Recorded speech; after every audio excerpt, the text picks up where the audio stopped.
We are checking in from Highmark Stadium, waiting for the Buffalo Bills. Are your bets getting cold? Not for long, because the line is hot. The best sports betting podcast around.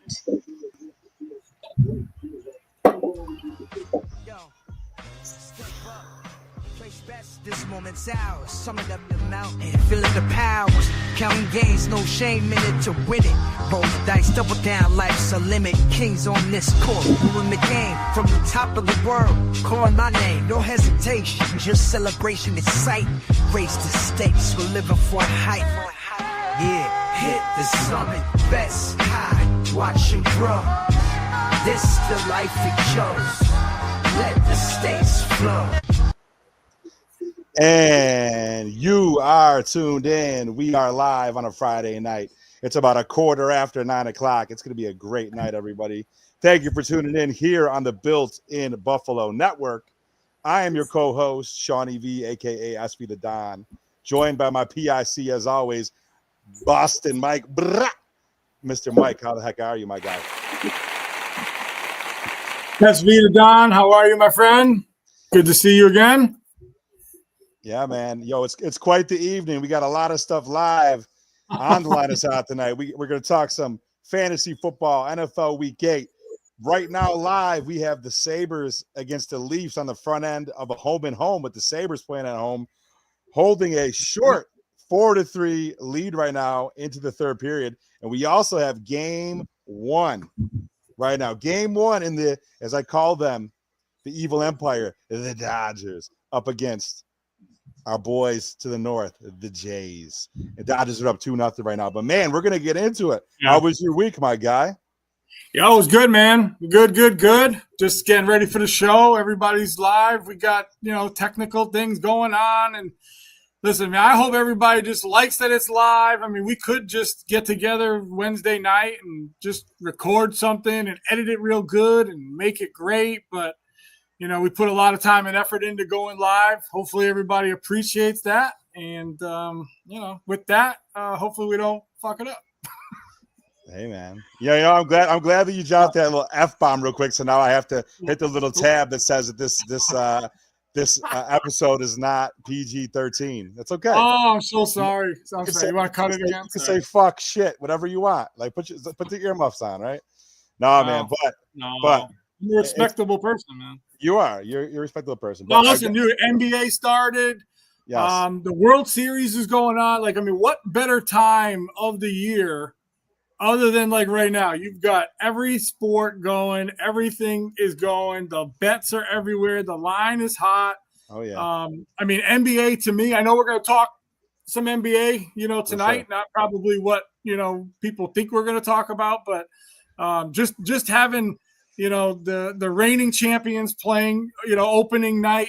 Oh, here you go. Sabres 4-3, 13 minutes left. I like it. Keep us updated. Keep us updated on the scores. We got the games on, and we're gonna jump into it. We have a lot to cover, and we're hoping that we don't need to go 2 hours tonight. It is Friday, but real quick before we get into business, I know our guests are ready. Everyone's ready to jump in. Sabres got a skirmish at the front of the net front right now, but everything's cool. I got to give a quick shout out. We sort of get hinted and alluded to something last week's episode, and I just want to give a little bit more insight. I had a meeting today, obviously really busy work day. I give a ton of credit to Mr. Boston Mike, the work that he puts in on a weekly basis to bring this amazing show. The way it's gotten better and better as we've gone. He does a great job coordinating everything, getting our guests ready each and every week.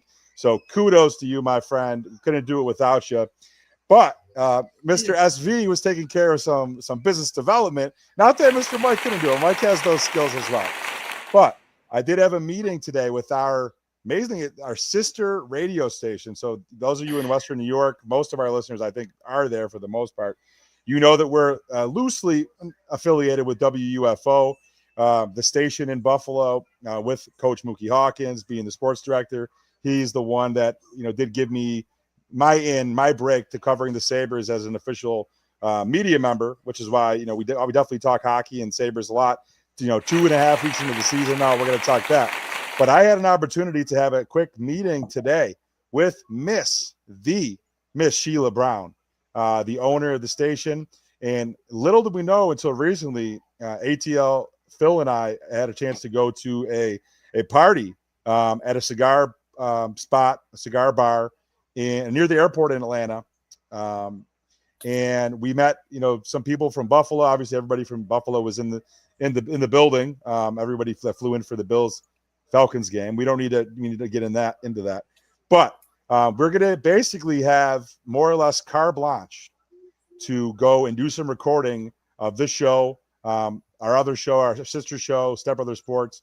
Beautiful, amazing looking podcast studio on the other side of town. It's in like South Atlanta, close to the airport.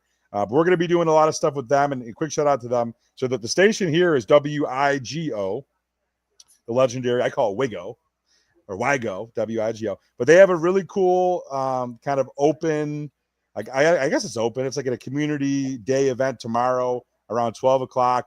There is, right at the location of their studio, there is food trucks. It's BYO alcohol. There's going to be a lot of events. It's for the community. So just stay tuned and pay attention to things as we roll along throughout the rest of the football season and beyond. It's great to be affiliated with the radio station, not only in Buffalo, but also here where I am in Atlanta. So shout out to those guys. Shout out to Sheila. They do an amazing job, and we're excited to work with them. But yeah, Mike, let's get into it. Thank you. Thank you, Sheila.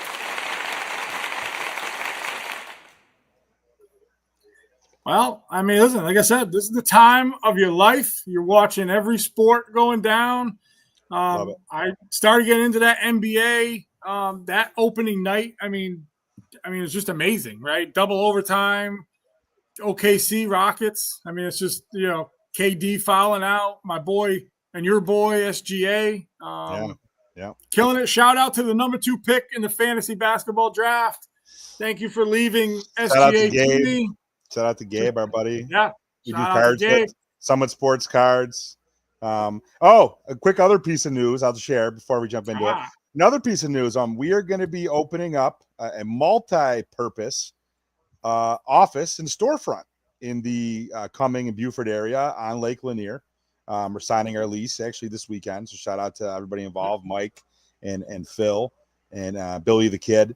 We have our other company that we do, but we're also going to be using it to do a storefront to sell some cards. So shout out to Summit Sports Cards. If you're ever in town, come find us. There's really no card stores anywhere remotely close to where we live. Nice. So definitely a good opportunity. And we do basically, we have our eBay card store that Boston Mike has talked about from time to time. So we're excited. We got a lot of things moving.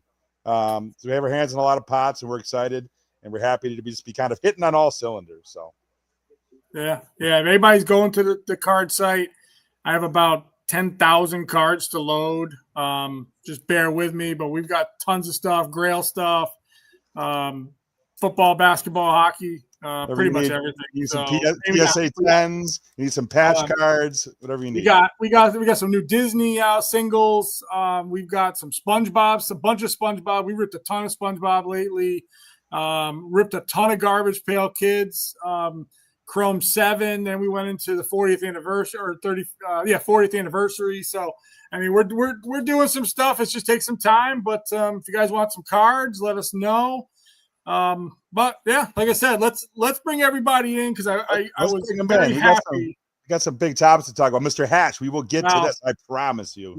Yes, Mr. Hatch, we will. But yes, let's welcome the all-star panel. What up, boys? What's going on, gentlemen? And I do want to just say that Mr. J Boss, who was kind enough to join us last week, is a little better technically, so we will get the actual insight. And I know that he gave me some good fantasy picks last week, and I used them. You just probably didn't hear them, but they were good. Well, I'll tell you what, if you tuned into the audio side of the pod, his audio was pristine. So nice. Yeah. Okay. Hey, listen, that Tez Johnson touchdown with the spin at the goal line, like you saved my week there. Thank you, sir. Anytime. All right, we got ATL Phil in the house. What's up, ATL Phil? Phil. What's up, fellas? How y'all doing? How are you? We're gonna talk some college football, ATL. Phil, what do you got Go this Georgia week? this Phil, week again. We're getting robbed. what's the game of the week? Game of the week this week is going to be the Missouri Vanderbilt game. Ooh, I think, Vandy's okay. tough this year. They are tough. Yeah. I think game day Nice. is there this week, so that's going Wow. to be a Nice. week. Step away from Georgia a little bit. Oh, of We've had course. two buys. You have We've had 2 buys in like 3 weeks. How does that work? I don't know. Whatever. And last but not least, my favorite money baller. His name How's it is going? Marsh. I know he's been Oh. studying all week. Listen, this is the week where Evan proves himself to the world. He has put in hours and hours and hours of checking spreads and lines and movements and percentages. And I mean, he does a real good job explaining it. And I want him to get it out there because I think it's a very important part of what we do. Not only just telling you what we think, but, kind of telling you why we think it. So, Yep. He's like the professor out there. Who was the guy Yes. from ESPN? Remember that? The guy who passed away, the ostrich-looking guy? What was it? Clayton? I think I know. yeah, John Clayton. John Clayton. Moneyball's like a young I John know, Clayton yeah. out here. I'll take it, man. I've been Lofty cooking praise, up for this week game, man. I've been cooking it up. Y'all will see. All right. All right, so listen, let's kind of go over the last week. I know we don't have a Bills game to talk about. Being on a bye. We'll get into their expectations and things that we hope from them coming up. But I mean, anything. I don't know if you want to go like around the horn there, Sean. Anything from week 7 that surprised you, or anything that you thought was amazing? What do you think? No, I mean, not really. We didn't put any bets in on football. I mean, there were some surprising games. That's all. Yeah, but I mean, I would say I was kind of more. I honestly, I'll give you guys the FaceTime on this one this week. I've been kind of just dwelling on the impending doom that I foresee for the Bills this week, and kind of just I needed the bye week to kind of just clear my mind. And like the Bills, I hope that they're going to get their shit together and not lay an egg after a bye week. Obviously, McDermott is 9-0, and I believe he's 8-0. I forget, but he's undefeated after a bye in his head coaching career. And man, that game this game's had me sick after the Falcons loss. Knowing how good their 2 running backs are and how well they trounced the Falcons, as Phil talked about a bunch of times in their building. I've just been kind of like hiding in a hole, just wondering and waiting if the Bills are going to make a move, whether trade for receiver, corner, safety, whatever it is. Obviously bringing guys in off of the suspension list, 2 guys on defense. So I've kind of just took a break from the NFL. So I'll let you guys kind of, comment on what surprised you. Well, listen, let's go again. Let me ask you this. If they're a road favorite by 7.5, what the hell are you worried about? Man, what am I worried about for the Bills? The fact that they've played terrible on both sides of the ball for a month, like not even just recently. Like we've really gone deep on them a lot during the season. Even in the games they've won, they haven't done it impressively. They struggled with these bottom feeding teams like the Saints, the Dolphins, and again, I don't know if 6.5 is even enough points in terms of, I don't know. I think that. I get it. The Bills are a perennial playoff team. They're thought of as a Super Bowl contender. But until they show me something different, and listen, by all means, they have an opportunity to do that and change the narrative to put them back in the conversation in an unusually weak AFC landscape, heading towards the 1 seed. But until they show me that they're going to call better plays, orchestrate better drives, not just at the beginning of games and halftime, and that their defense can be healthy, and change tactically in situational football, which they have been completely inept at doing this year. Every game to me is a struggle. And the Carolina Panthers, if you've been noticing, they've been playing well and they're playing with confidence and they can run the damn ball. So if you can run the ball and play solid D and you have the home crowd that has your back, you can win games. And I think this is going to be a close game. I hope the Bills prove me wrong and they use this as a springboard to the rest of the season. And be that, that number 1 seed type of team, but they got to show me first. And so I'm waiting to be proven, that I shouldn't be worried. I think if you would have looked at this game before week 1, you mark it up as an easy Bills win, but Yeah. Carolina hasn't lost at home all year yet. Bills lost 2 in a row now. The NFL has a way of making these games that you think are easy wins somehow interesting later in the year. So certainly what I'm looking at this week. You're also playing Interesting. against the second string quarterback this week too, with I think it's the Red Andy Rifle. Dalton. You got the Yeah. Amish rifle. Yeah, Yeah. The man. Amish rifle. The So red that's what I'm saying. rifle. Whatever. The red Well, rifle. I call him Amish rifle. Okay. All I'm gonna say is this. I do have I do have one takeaway real quick. Because we threw it out there last week. Man. So this cuts both ways, double-edged sword. The Giants. We gave you the Giants. Don't be surprised they went out right. And then they do it. And then they have an epic collapse and give up 30 points in the third quarter or fourth quarter to lose. 4 tutty passes Yeah. for Bo Nix in the fourth quarter. So we had it. We gave you the cover, and we said, don't be surprised if they win. And they should have won, and they still lost. But Yeah. we covered you. We gave you that pick, so I'm happy about that. Well, all right, Jay, what do you think? Obviously, the Patriots, right? I mean, we go in to that game with Tennessee. Mike Vrabel obviously played or coached there, kind of unceremoniously. Like he's garbage. The Titans don't need Mike Vrabel. Thank you very much. So we'll just collect all these scraps like Diggs and Vrabel, and I get it. No worries. Misfit toys, right? Like what did you see? I know you were real high on Booty last week. What did you see from the Touchdown, Pats baby. last week? Still need some defense work. Absolutely. Like what I see from the young quarterback, though. I mean, as a Pats fan, that's all I care about this year. Playoffs, whatever. I just want to see that young quarterback of ours develop. I don't want to see another Mac Jones. Yeah. Who surprisingly, if you watched football, is having a little bit of a revival Yeah. in San Francisco. So I don't know. Yeah. Was it us? Yeah. And it's not you, it's me. Or it's like, who knows? Yeah.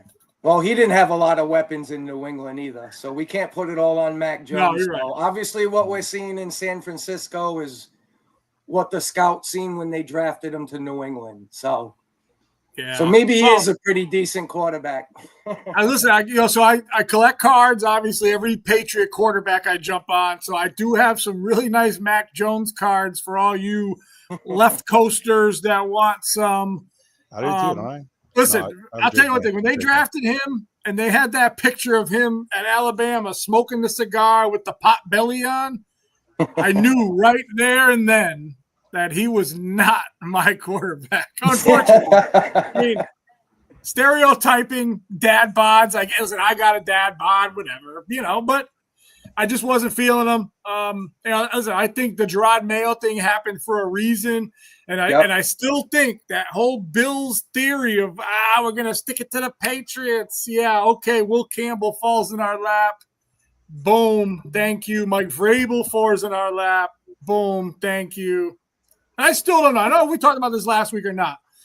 I really think that, unfortunately for the Bills, once they let Diggs go, they had to just create this separation between, like, we need a number one and then we don't need a number one, right? So now they don't have a number one and everything's great and everyone's going to feast and it's going to be great. But I think they're just spiting themselves now. Go get Chris Olave. Please do yourself a favor. You need a number Get a one. separator. Get a guy who's open when he's not open. Please. Thank you. Please. Is Garrett Wilson on the chopping block yet? What'd you say? Who? What'd you say, Manuel? Is Garrett Wilson on the chopping block yet? I can't imagine he's happy there. No. Wow. I mean, Not he's at not. all. Surprised. I'd be surprised. But Listen, the you're Jets. going to pick a quarterback with the number one pick, right? I mean, I don't know. Obviously, Justin Fields and Tyrod Taylor aren't cutting the mustard. I mean, listen, in the AFC right now, they should be 2 wins, right? I know they're not a good team, but they have Breece Hall and Garrett Wilson and Sauce Gardner. I mean, come on, they've got good players. Like that doesn't frustrate me only a little because they're on my fantasy lineups. Which Brees Hall, oh my gosh. Oh my God! Don't start us. Mike, Oh. he kills us every week. Every week he's projected 15, and he puts up like 7 points. Mike, remember you said it this week? That just goes to show you how stupid some of these analysts are. Because I'm not 16ing him again until they can get a game plan where they can run the ball. Right. And even when they're behind, throw it to him 17 times. Like, he's going to get better results than Justin Fields, like, just screwing around, dude. I don't know. And Tyrod Taylor, props to him, played great in Buffalo. I know he's a fan favorite here. Hopefully he, resurges them. But, I mean, do the Jets even keep on? Oh, come on, Joey. See, now, Joey, we were doing I'll allow that. I'll allow that one. I'll let that one. Bro, we were doing so well. He had some good takes. He got a couple more. So quick, Sabres go up 5-3 to ice the game away with a minute left. Charles got the goalie pulled. So shout out to the Sabres. Let's go. A minute left. Yes. Well, all right.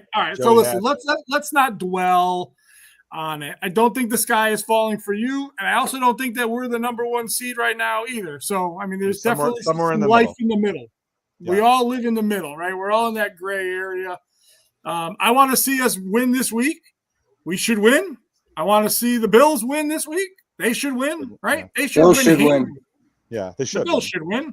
They have every intangible reason to win. They really do. There is no way in my mind that I ever see them going 2 losses, a bye, and another loss to the Panthers. Start. There's no way. To the Panthers, by the way, with their backup quarterback. Yeah. But until they do it, until the clock hits 000 and they're up by 21, I'm still worried. Still worried. I feel it. The analytics are scary. Charlotte's a crazy place to play. It is. Listen, Charlotte's a great town. I will tell you. I've been to the Speedway. I'll tell you, if you ever need old car parts, they have like the biggest swap meet car part in the parking lot of that Speedway. And if you've never walked the bank, like on a speed track, it's amazing. Like you can't walk up the bank. I mean, you try. Your body, your mind just won't let you do it. The angle is so steep, you really feel like you're just going off a cliff. But Charlotte, heads up, great town. Nice quick ride for us boys, the ATL boys. It's about a 3-hour ride. I've done it a few times. Hey, listen, Tony's there, Jason Hall's there. We got some friends down there going to the game. Oh, okay. I was like, what? It's Jason Hall. Like, he's there? He's in North Carolina, dude. Tony's going. Jason Hall's everywhere. You know this. He is. Shout out to Jason Hall if he ever watches our show. Jason, he would love the fact that he'd get a shout out on the show. We'll have him on the show next time. World Series update 2-2. World Series update 2-2. 2-2, baby. Oh shit! That's a fair ball. That was a fair ball. Wow. Is that a dinger? Who's that? Verjan? No, it's off the wall. Kirk. Who is it? Kirk. Catcher. That boy, All right, I know Mr. Labossiere here has some prior engagements, so let's get right into the segment that I'm most excited about. This is our fantasy prop bets. We're going to kind of do a little bit of different today. Our waiver wire, right? The wire is hot. Wire is hot. Next week's wire, right? Obviously, this week's wire is already done. You're going to play your guys. You started them. You got who's on bye, like what's going on next week, right? So we're going to talk about guys that you can pick up for next week. We got some player props in this one, anytime touchdowns, some odds. And then we're going to get into what I think everybody is talking about in sports, whether you like the NBA or not. We're going to get into the scandal that is the FBI, DOJ accusations of sports insider information spreading. So without further ado, I will relinquish the floor to my friend Jay Boss. How are you, my friend? I'm doing well. Can you guys hear me? We got you today, Jay Boss. He's so nervous. We got you today, Jay Boss. You're good, man. Well, if you guys listened to me last week, you would have picked up Kyle Monangai. We tried. What's that? So we tried listening to you last week. We tried. It took me an hour of editing. We heard you. The audio only people heard you very well. The mic was cold. Yeah, there you go. There you go. The mic was cool. That's great. He's definitely another top pickup. Last week he got 13 rushes for 81 yards and a touchdown. He's starting to get used in the red zone. So, the Bears still have Swift, but the Bears are starting to run the ball more. And they're starting to give Williams a little break with his arm. So I like Kyle Monangai as a pickup if he's still on your waiver wire. I got another name. These are far stretches, but, down the road, you want to lift some dead weight off your bench. Another name is Devin Neal, the running back for the Saints. With the injury to Kendre Miller, he's going to get an increased workload behind Alvin Kamara. And, at 5'11", 213 pounds, he can run between the tackles, and he's a catch passer, a pass catcher. So you're saying that are you saying that he's going to vulture all my Alvin Kamara touchdowns, and I should sit my friend Kamara? Not quite, but he's going to get at least 10 to 15 touches a week going forward. So he's another name to look out for. All right. Another name on my list. I'm big on this guy. I actually drafted him real low in my fantasy league. Don't have him anymore, but I'm keeping an eye on him myself. Trey Harris, the wide receiver for the Chargers. I mean, he only had 2 catches Thursday Night Football, but he did score his first NFL touchdown. Quentin Johnston put up a donut last week. I know at one point he was probably the top 5 wide receiver in fantasy football. I think he's like 15th now. I'm not a big Quentin Johnston guy. I like Trey Harris. I think he's going to get a lot more involved in that Charger offense. So I'm big on him. Watch for him in the next couple weeks. Another name I like, Charmy DK, wide receiver for the Titans. I do like him a bit. We picked him up. I like him. Titans grabbed him in the 4th round for a reason. Calvin Ridley out with the hamstring. He had a good week 7. I like him better than Alec Ayomaya. Ayomaya, yeah, yep. I like him better than him. He's probably gonna do good against the Colts this week. So who's allowed the 2nd most yards to wide receivers in fantasy football. So that's another name I like. Hey, Jay Boss, I do have a question for you on a guy. We touched about a little bit on it last week. We talked about the Chiefs backs. We talked about their main 2 backs, and the guy I saw has been getting a little bit more run as of late. Is that Smith? Yes. They throw in the ball. We picked him up. Mike and I share a league. We picked him up as kind of a deep sleeper. He had his biggest week last week in terms of touches. He had about a dozen touches between running and catching.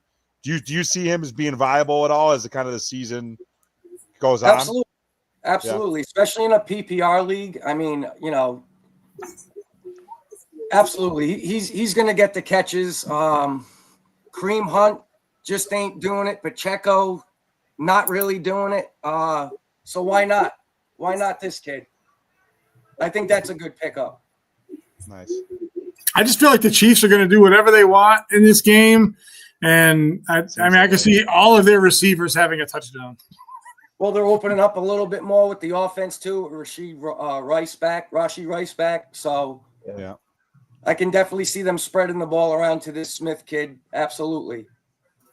Xavier Worthy, third. Mike. What? Mike, you sound like a good guy, but anybody have ever met from Boston is a mess hall. I lived in murder Pan for a while. Mattapan. Okay. Mattapan. Are you talking into Joey? Hold on, buddy.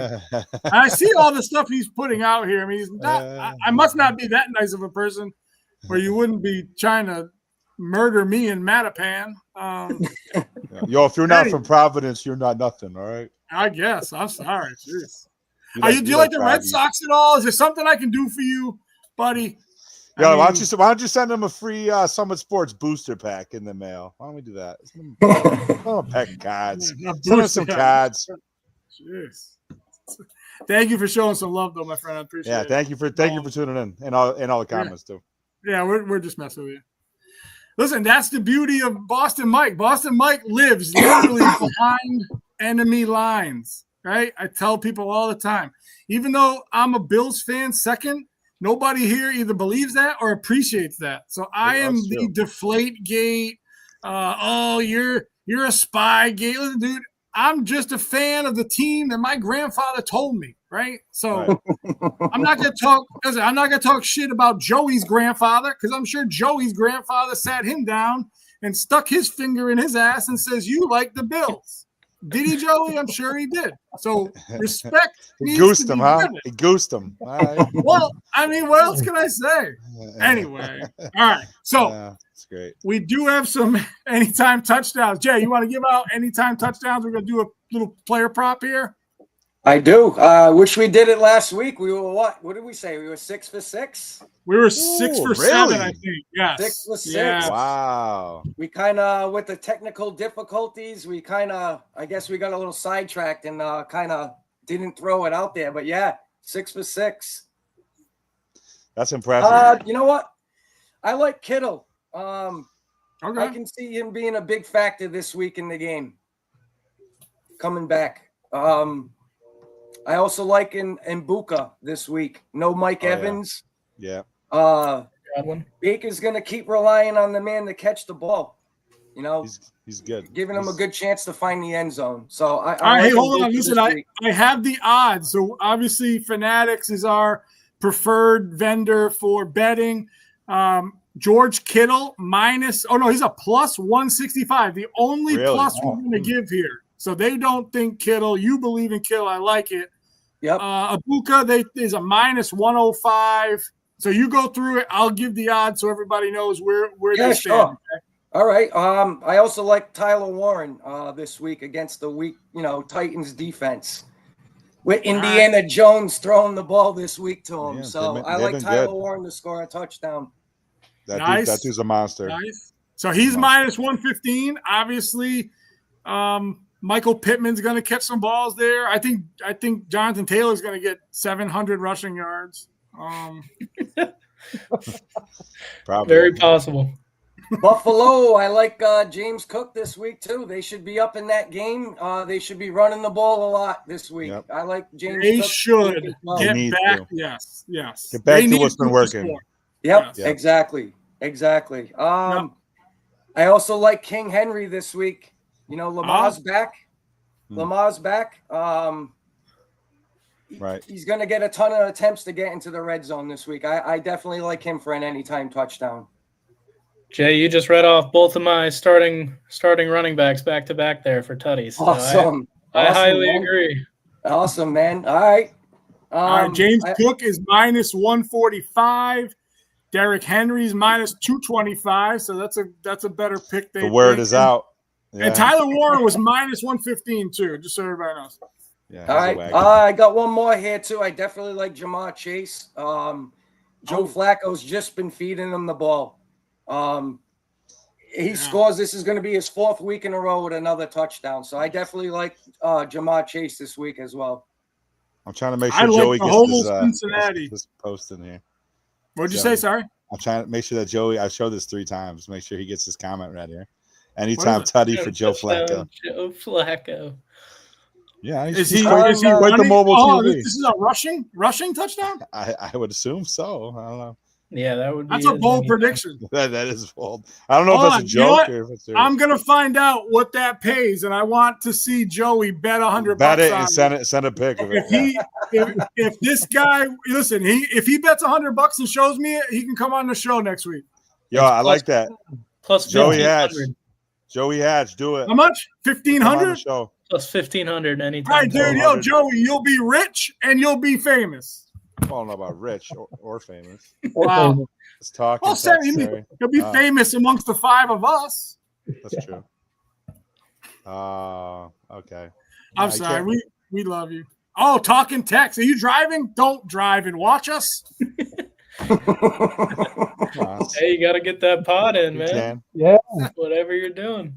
Hey, listen, I feel you because my fingers are real fat, and sometimes when I'm typing real quick, I get Fingers. real bad. Mike's fat fingers. You know Fingers? how that goes. Fingers. All right, Jay, you say fingers. Fingers. All right. Exactly. Yeah. Joey Fingers. The fingers in the building. We ran out of R's. I tell you, it's funny. When I moved to Buffalo, I thought everybody was a pirate because they always said car. My boys in college that were from like Long Island, they'd always make fun of it. Yo, you say your R is so hard, man. Like, I've made fun of my grandma for doing that her entire They life. add R's too. So, like, my buddy used to say, "Oh, I'm gonna go get my car washed." I'm like, "Washed? There's an R in there." Down in the so we wash? don't use enough R's, and they take all the R's. But... All right, Jason. Thank you so much. You're This welcome, is- sir. You the man. Listen, this is the topic, and we put this after the player props because obviously there's the most important player prop story out there right now is not NBA player props today. It's player props of a couple of years ago, right? So obviously everybody, I'm sure, knows by now that FBI, DOJ case against the mob, and we're going to leave it at the mob. We're not Cash Patel screaming. No, that's the leg break is coming out. That's what I was thinking. That's what I was thinking. Yeah. If you think about it, I want to get everybody's opinion because I've been thinking about this for a couple of days.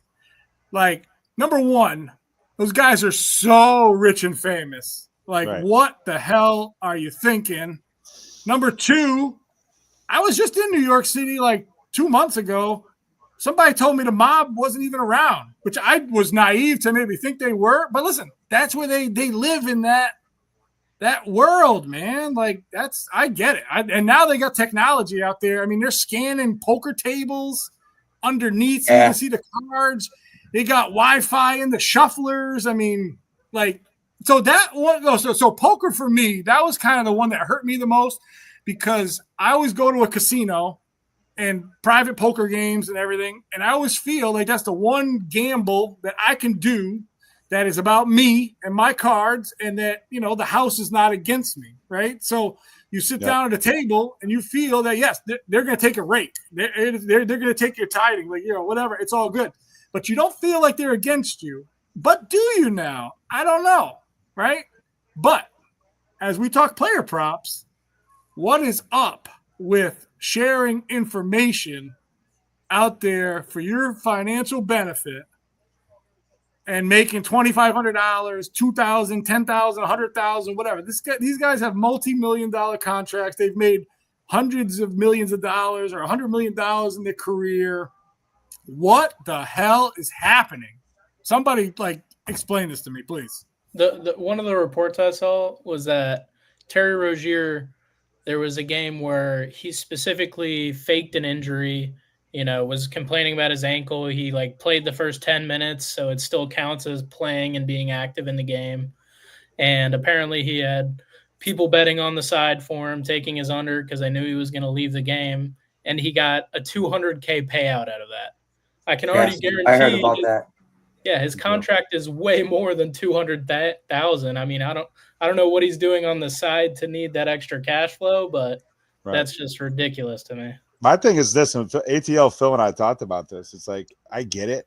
You're in a unique position that you can affect games, and that's I guess one way to do it is to you take the under. I'm going to take myself out of the game. I'm going to have an injury, so that makes the most sense instead of bricking shots or something. But at the same time, if you're going to do something like that with the technology that these 3-letter agencies have, that's a conversation you have to have in person, at your boy's house. You don't text about it. I certainly hope you're not dumb enough to like call somebody. Like if you're gonna have that conversation, it best be face to face with nobody around in the room, you know. But yeah, man, you get smoked, and obviously there's evidence. There's a paper trail. So, but listen, it's not just him I know. saying that, hey, I'm going to be hurt and come out of the game. I mean, you got Damon Jones, who's a coach, telling the Bucks fans or whoever he was telling that LeBron's not going to play tonight, and you should bet the Bucks before they change the line, right? I mean, that to me, you know, you've got sacred information, right? And we all bet, right? We're all friends. We all gamble and you know, whatever. And I know that 100,000 to them is nothing compared to what we think, right? But like the sanctity of watching sports as a man is that you're investing yourself in something that is real that you can't control, right? I mean, to me, if I wanted to watch wrestling, I would watch wrestling, right? So the problem that you run into is that when you're feeding information to a select few, that's not, listen, you can't do anything in the world nowadays without somebody knowing it. Like, I don't understand. And this is 2023. And I mean, you know, it's been, you know, investigated for a while. And I mean, if you think about it, like the NBA looked into Terry Rozier and said everything was cool. So, hey, you're on a starting lineup. There you go. I mean, he didn't play, you know, opening night. Now, maybe did they know? Why didn't he play opening night? I mean, he's an ex-Celtic, right? Chauncey Billups got drafted by the Celtics. So, I mean, for me, this kind of touches a little bit close to home. Right. But for people who do player props, and we just gave out player props, I mean, we're giving out anytime touchdowns. We're not doing over-under. It just seems like it's squealy. You know, what other leagues is this happening to? Because listen, if the mob can get money out of something, they're going to do it. I mean, it is what it is. I mean, do we think that this is isolated? No. I thought the mob thing was tied to the poker, not necessarily the Terry Rozier. Oh, I think it was both. Was it? Well, I think it was both.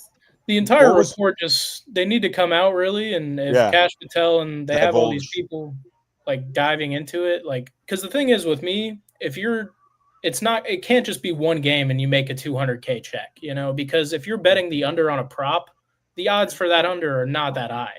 You know, you could buy it down and do whatever, but you'd have to have so many people betting it around for it to really be confusing for anyone tracking it. But yeah, I would think it would have to be more than one game, and so easy to track anybody. Even if you just placed a $100,000 bet on one game on an under, nobody does that in the world. So it's got to be pretty obvious when someone throws a huge wager like that down. Yeah. Well, I saw a report where they had confiscated Terry Rozier's phone like a year ago and couldn't find any kind of evidence in his phone. But then now, here we are a year and a half later. And this scandal, look, it's not over. This is going to go for another 10 months, a year and a half. They're going to investigate this. They got 30 arrested. How many more people are sitting at home going, God, am I going to get caught? How many other NBA players are sitting out there thinking, oh, shit? Or referees or umpires. Yeah, referees let it happen. Less money.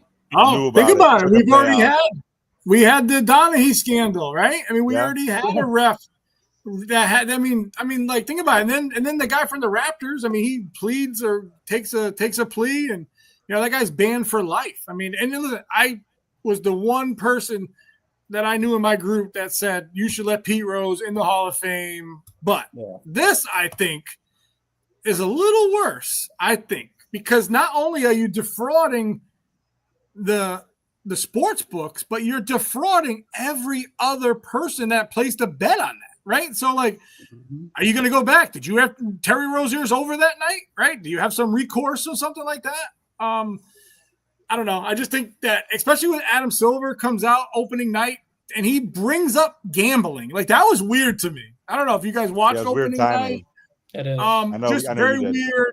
And then I think the timing of this is also maybe not weird, but maybe it's telling. Like maybe it's like, hey, we're going to give you a little of your due here, but we're going to bring you back to earth where if you're acting nefarious, it ain't going to be tolerated. And think about it. Like that's the one. What does America have across the globe, right? I mean, our sports to us, we call our Super Bowl, we call them the world champs. Right. right? Right. Right. One of these teams right now is going to be the world champions of baseball, right? Yep. It is something that just is in our DNA, and it's big money. Cheating. It's unfortunate, you know. Yeah. What about Chauncey, Boss, Mike? let me ask you, Chauncey obviously being. I mean, he's an NBA coach, and he's got a gold jacket. What happens with him? What did he do? Do we know what he did? All right, so he was the reason that these guys. So what they're saying is that Chauncey Billups was the guy that lured, and they're only luring one person. This is how nefarious this shit is. They're luring one mark into a poker table, and everybody's in on it but him. Right. And they're bringing these guys in because they want the cachet of like, oh, I'm playing poker with Chauncey Billups or Damon Jones or whoever, whatever. So I think the fact that one of those guys, I think Damon Jones, might have been implicated in both sides of it. Listen, the mob has been running illegal sports gambling and poker forever, right? I mean, so the fact that now it's a little bit more legalized, they're probably doing extreme things because they're getting cut out of this money. Right? People, right? We know one of the biggest bookies in Buffalo, right? Once the internet came around, we could bet from our phone. You're not calling him no more. Right. You know what I mean? Your debit card's in there. Right. I don't know. I just think it sets a bad example. Let me ask you this. What would they have to say that would make you believe that this is all isolated and there's no other shoes to drop? I mean, could that be possible in your mind? No. I don't think so. No. I don't think you would. We're never really going to know. Yeah. Yeah. You're not going to know. If it's shady to begin with, it's not going to be shady when it's going to be shady when they release it. So. Yeah, exactly. Well, I think what's going to happen is they're going to squeeze some guys, and for your well-being, you're going to cooperate. You're going to talk.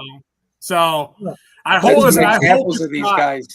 Set some examples with these guys that are all getting caught. 30 guys arrested. Somebody's going to talk. Yeah, somebody's going to chirp. Well, a lot of those guys look what they did with Ohtani. Any of these big names, they're going to protect them. Look what Major League Baseball. It was the interpreter. The face of the league. Yeah, right. It was the interpreter. Sure. Yeah. It's going on in every sport. Yeah. You know it is. Exactly. I mean, look, Calvin Ridley was doing it when he was here in Atlanta. Yeah. But he got suspended for a year, right? Yeah, suspended for a year. Now he's back on the field, and I'm sure learned his lesson from that. But some guys got to get caught to learn. That or he's making checks from Tennessee fading. Yeah. No kidding. Quick score update: 2-2 in the. End of the inning. They got out of it. Yeah, Varsho homer. I can see what inning is it, guys? And I will tell everybody: search your cards. 2022. Probably have some Cal Raleigh rookie cards that you just threw in a pile because I did a little search. Because Mike and I did. And I found 3. I'm hoping he's the MVP this year. Nothing against Aaron Judge and the Yankees. I really just want to see a Mariner get a buyback because I want to sell these 3 rookie cards back to Topps and have him autographed. How much do you think my giant Jackson Corio rookie is? The giant ones, unfortunately, are not worth much. It's promo. Just BS. No. So, I don't know. Anybody have anything to say? I'm just kind of disgusted with it. I hope that my bets are not all wasted right from the get-go. I mean, that's kind of what it is, right? We're talking about player props. We're talking about team props and over-unders and who the only Boston team I like because Bill Russell. Wow. Okay. I have more respect for Joey. Okay. Yeah, that's a guy right nice. I've got to say, for how big gambling is nowadays and how it's still growing, there has to be that checks and balances, whatever you want to call it. And there's got to be, it's so hard to really tell. And for my whole point of view on betting, like I always think that there's some sort of implication with Vegas. I always think there's some sort of implication. That's why I track percentages so heavy. Yeah. Because no matter what, when a lot of people are on a team, certain things just always seem to happen. and that's what I've known my entire life in sports. So it doesn't shock me that things like this happen because we're all human. Mistakes get made, but there's got to be the integrity there. And if you can't keep that in check, then it just makes further issues down the road. So either that or you got to be on the right side of the fix. Exactly. Well, the fix is hot. I mean, think about this, right? All you want to do is place a bet and think that your brain is going to win over the day, right? You don't want to place a bet thinking that you're in the hole. Now, let me ask this. Do you think in the short term, would this change the amount of player props? Or you think you're going to see more team over-unders, things like that? Or you think the public is just, into these player props and it is what it is? The train has left the station. Well, speaking from someone who lives in Georgia, player props is a lot of option, like the only option for certain people out here. Yeah. Now, when you have people like certain things are coming around like Kalshi and other apps where they're kind of finding loopholes now, but it's just been I've done it since I was probably 16, 17 of picking player props and doing prize picks every weekend, it is built into the culture now. And they got people like Drewski and other, famous like Adam Devine's doing commercials for him now, big actor. Like they're promoting it a lot and it's certainly a big market. So when you have people like Rozier, I know for a fact I've taken Rozier's over and I question, hey, can we go back and look at some of this? Maybe I get $5 free back. Who knows? I don't care. But it's interesting, man. Now, let me ask you, Moneyball. Do you know, did they give any money back on those Donahue games? Oh, no. No. So shit happens, right? I mean, you placed the wager. You don't know. Hey, Jay, let me ask you this. I know your son's into it's funny. You talk about betting, right? So in Rhode Island, you can't sports bet, right? So he has to go right over the border into Massachusetts. You can sports bet, but you can only use the Rhode Island sports book. Oh, that's like Florida. Florida has a monopoly too. There's one app. It's the Hard Rock. The most corrupt state in the union is running a sports gambling site. Exactly. Great. So nobody. And we know who runs the city of Providence. Like, is this where the scandal started? You heard it here. Federal Hill, Providence. This could be the source of this whole thing. It could be Raimondo. It could be. You never know. Well, we live right on the Massachusetts line, so he'll go right over the line and use DraftKings, because it picks up your phone's location. So, yeah. No, but let me ask you this though. Like, I know him and his friends are pretty big into it. Do you think he's changing some of his betting strategies, or have you talked to those guys at all? I don't think he's changing anything right now. I don't think he's read a little into what's going on, but I mean, seeing all this news, it might persuade him not to do it. Might, just pick over unders or the spread, money line. Also team. Yeah. Right. You can kind of poison people's thoughts about it. Earlier. Yeah. Yep. Well, I mean, think about it. They want you to do these player props like live from the game. Oh, you're on row 3. Oh, here you go. Why don't you place a bet for this quarter or this game or over under? I mean, I don't know, dude. Like, I mean, obviously fantasy football predicts what people are going to do, and fantasy basketball, I mean, I totally get people are picking if you're going to play a good game or not, but I just get so nervous that, the youth are not smart sometimes, right? I mean, those guys are full of piss and vinegar, and they're boys. It's already hot as it is. They're doing all parlays. They're parlaying all of this. Oh yeah, they're parlaying 12-team parlays. Right. Yeah. So good luck. Well, let me speak for the youth too, because I go on my social media every day. Every time I pull it up on Sunday or Monday, there's always some random, BR Gridiron or someone posting a random 5-leg parlay that hit for plus 1,200, and you get these other people that keep chasing. It's a terrible culture with that. Yeah. And I think the good thing here about our show is we're giving you value, and we do shoot out the parlays, but we're realistic about it. We're not telling you this is a lock. Yeah. Nothing's ever a lock. Nothing's a lock. No. And we should put a disclaimer out there that anything that we do talk about is for entertainment purposes only. Yes. Yeah. Yep. So bet responsibly, people. Don't bet your mortgage.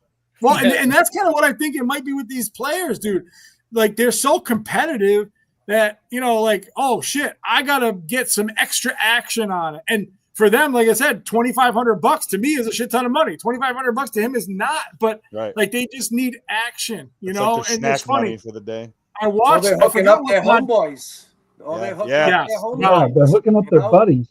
Yeah, that's probably basically what it is. You know? Yeah. Well, think about it. I think they did a survey. Like 60 or 70% of the rookies that come into the NBA are nervous about being able to sports bet just because they don't want, number one, the pressure, right? I mean, think about it. You got fantasy football players like, death-threatening kickers when they miss an extra point and they lose their week. You know what I mean? Like, so there's the pressure of that. But then you also got the pressure from within that's like, hey, man, we're boys. Can you help me out? Like, I'm sure that's how some of this starts, like you're trying to do good by people. You got to ask Marcus about that. You know what? Say with one sport, with tennis, it's much worse with tennis since you're an individual player, not on a team. Yeah. In the comments that I see, like there's this girl, Eva Liz, who's a top tennis player in that realm. And she recently posted to her story all these comments she got. She lost to a worse player.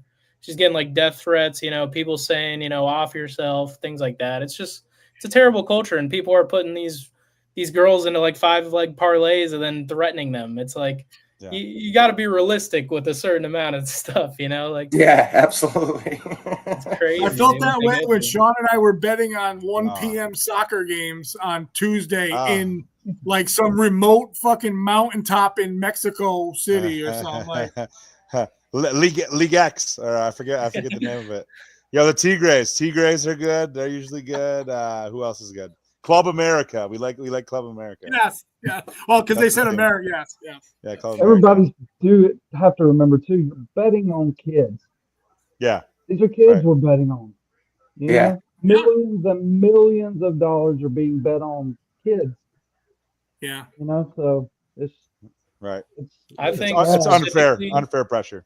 Specifically for college football, there should not be prop betting with college football. I think they put way too much pressure on these kids coming out of high school. Sure. Think of a guy like Ryan Williams on Alabama. I can't imagine the amount of people taking him to get a tutty every week. And it's just like this dude's my age, younger than me. It's like it's insane.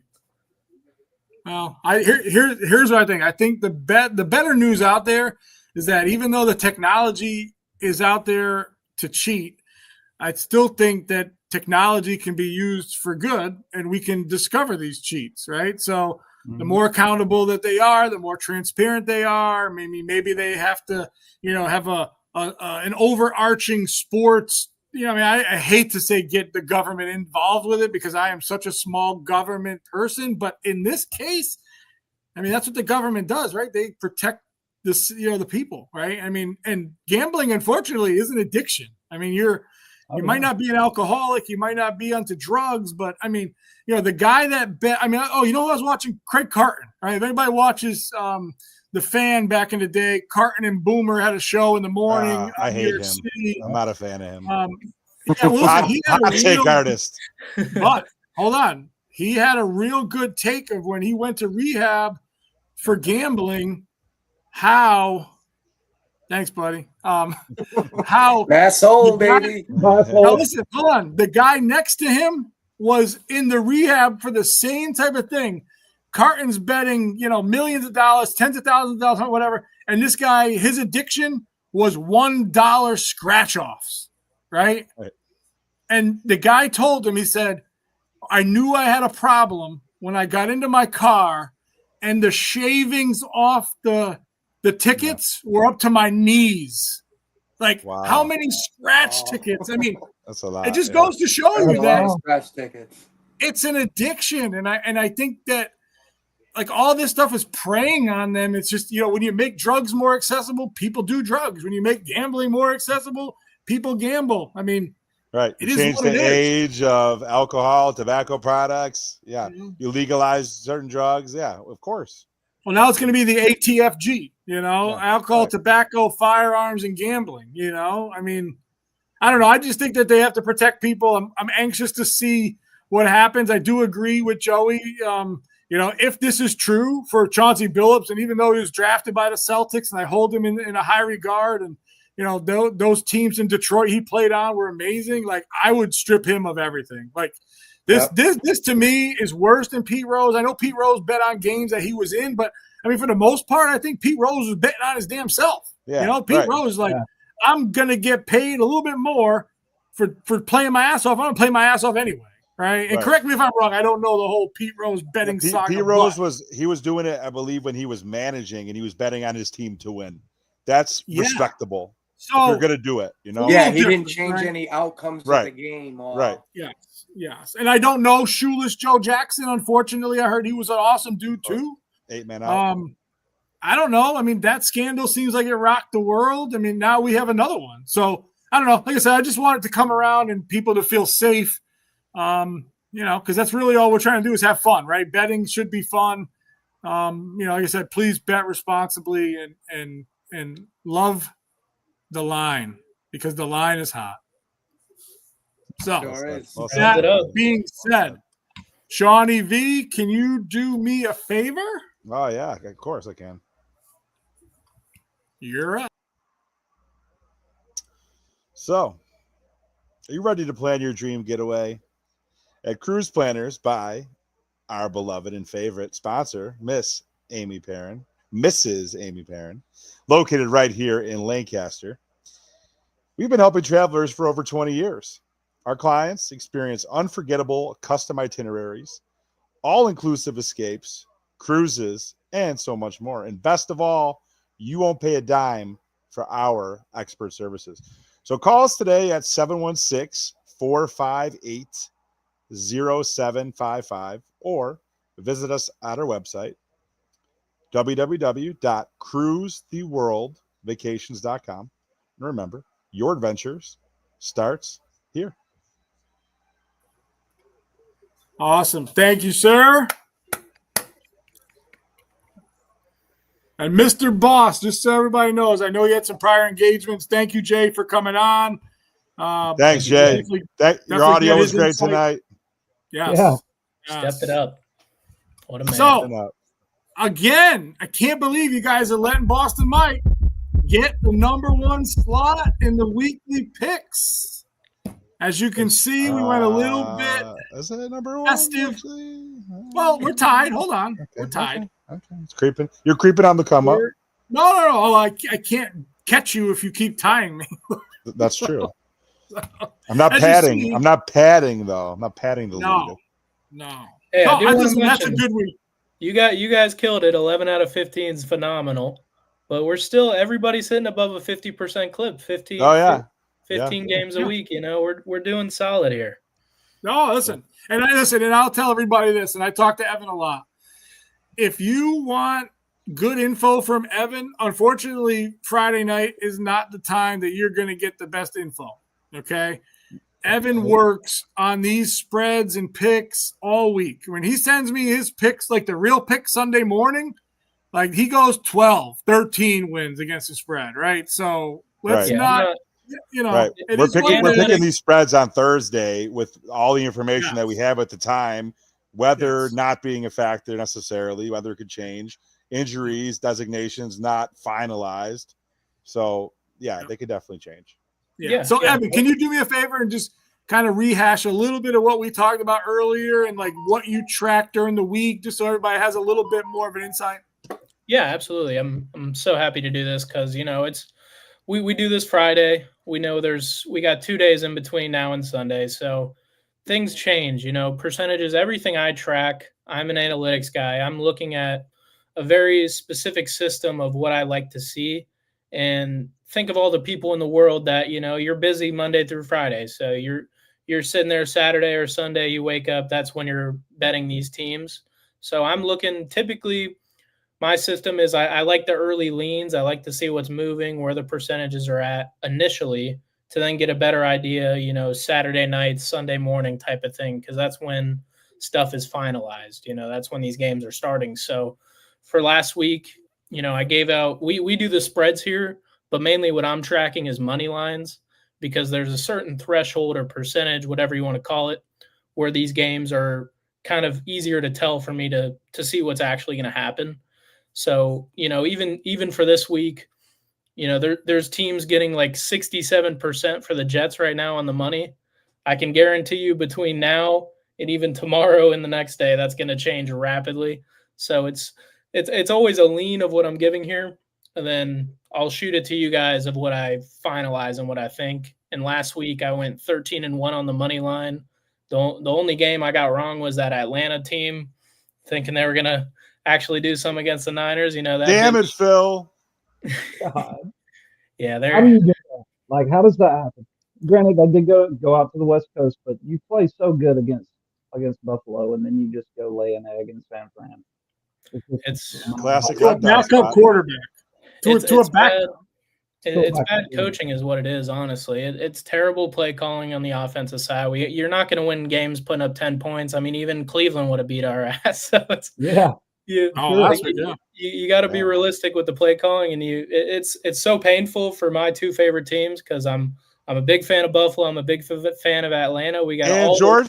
Georgia's the same way. Yeah. It's like you got all the weapons in the world. It's just actually putting together the plays you need to on offense and defense. So it's a roller coaster ride, but that's what I love to see. That's what keeps it interesting as well. It's like, where is my team going to pop out at? And you get certain good value out of that too. So it's interesting to see how that all unfolds. But I still got to. Right, let me ask you though. What are you specifically looking at early week? When do you look at it? Like what's? And I don't want to give away everything, but I mean, kind of just give us an overview. Yeah, like if you're looking at this week, there is a ton of big favorites, like minus 200 and above. I've realized if you're comparing other, right. If you're comparing other sports, with the NFL specifically, a minus 200 and above to me is a big favorite, and that's just how they view it. Because for the 3 years that I've been tracking this and looking at the numbers, there's a certain percentage where these teams just do not hit as underdogs because they'd be paying out too much money. If you're a sports book, you want to set the line so that people aren't getting value, right? You're trying to make money as a sports book. So what I've done is look at the opposite and see how can they make the most money during the week. So if I see a team like for this week, prime example, the Jets, they have 6% of the total bet, but they have 67% of the money right now. So that entire difference there, that's an outlier, a huge outlier, and they're plus 235 right now. So it's not the biggest underdog on the slate, but it's too high for that percentage to pay out 67% at plus 235. That's just unrealistic betting. So when I see a line like that or a percentage, I just know for a fact that this team is going to win on the money line because the sports books would take a massive hit if they paid that out at plus 275. Like there's got to be a certain ratio there of like, maybe they'll allow this plus 100 team or plus, 115 at a 60% clip because that's not that big of a hit for them. So that's my entire strategy. And it's fading the public, it's fading what people think is going to happen, but it's what the sports books want to happen. So they're taunting you and they're baiting you into the Jets. They're the people. I don't understand the mindset there. I mean, the Jets are still pretty battered up. They're playing a team that just came off a good win. Backup. No, is there some insider info somewhere on this game? It makes you think that. It really does, because it's you can't draw a conclusion in your mind of how this could happen. And another interesting game this week is the Houston game, where their spread's actually moving in the Houston direction, so they're becoming a bigger favorite. But there's 90% on San Francisco because, as we saw last week against the Falcons, San Francisco just gets the job done. So they're a team that the public loves backing. Yep. But the things with that is, like, I'm looking to see where is it too much? Where is it to where this just is too unrealistic for them to pay that out is all it is. Blue Jays take the lead 3-2. Blue Jays, bases loaded. It hasn't happened yet. I'm on a delay. Hold on. Is it this pitch? Probably. Ooh, they're right up the middle. Wow. Way to ruin that one. Sorry. I think that was watching. I said, I'm still rooting for the Dodgers. My man Mookie Betts is there. So shout out to Mookie. Let's go. Built All in right. Buffalo. So listen, we're all looking pretty good here. Like I said, we're all over 50. My man Hybrid with a 9 last week, not bad. That's good He's the low man, 51. Evans creeping up 52. I distanced myself from those two guys a smidge the last couple of weeks, but I can't catch SV the Don. Damn you. One of these weeks I might slip up. I wouldn't count on it, but it's possible. Well, what am I, 5 behind right now? I got to do something. It's not insurmountable. Like I said, if I have a bad week, I just really haven't had any bad weeks, honestly, so far. Yeah. Not to say that it could be this week I have a bad week, but it's just going to take 1 week for me to fuck up. I mean, the good thing with spreads though is there are certain percentages that just throw me off even at the beginning of the week when we do the show. Like last week it was the Packers was my main one. I knew way too many. It was like 93% or something crazy. Yeah. It was just the Cardinals were at home. Kyler Murray was kind of in the loop there, like just too many factors that make people question one side. You get all the money on one on the big favorite, and it just ends up 27-23. Yeah, things like that I can call early, but the actual money lines, that's where you give me a couple days, I'm pretty sharp. Yeah, for sure. All right, so what I'm hearing is this. That you don't feel that the league is rigging these games per se, but you feel that the sports books are manipulating people into what they want to bet, and if you can catch them, you have an advantage.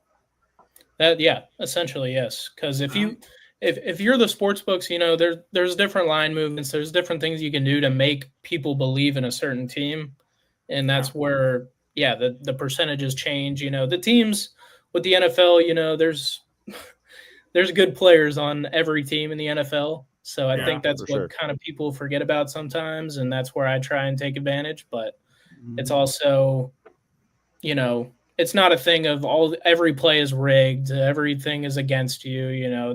There's public spots where I'm fading it and it still comes out for the public side. It's just within a certain margin. And I'm kind of, 50-50 on some of those because that's how they want it. The house always wins. The house is not going to lose.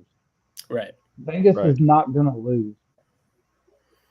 And the only way to be on the house's side is to be fading the public because the public loves underdogs and they love, especially in the NFL, they love taking a plus 200 team whenever you can. And there'll be some of them this weekend. Don't get me wrong. I mean, you had a lot of favorites last week. Look at the Giants.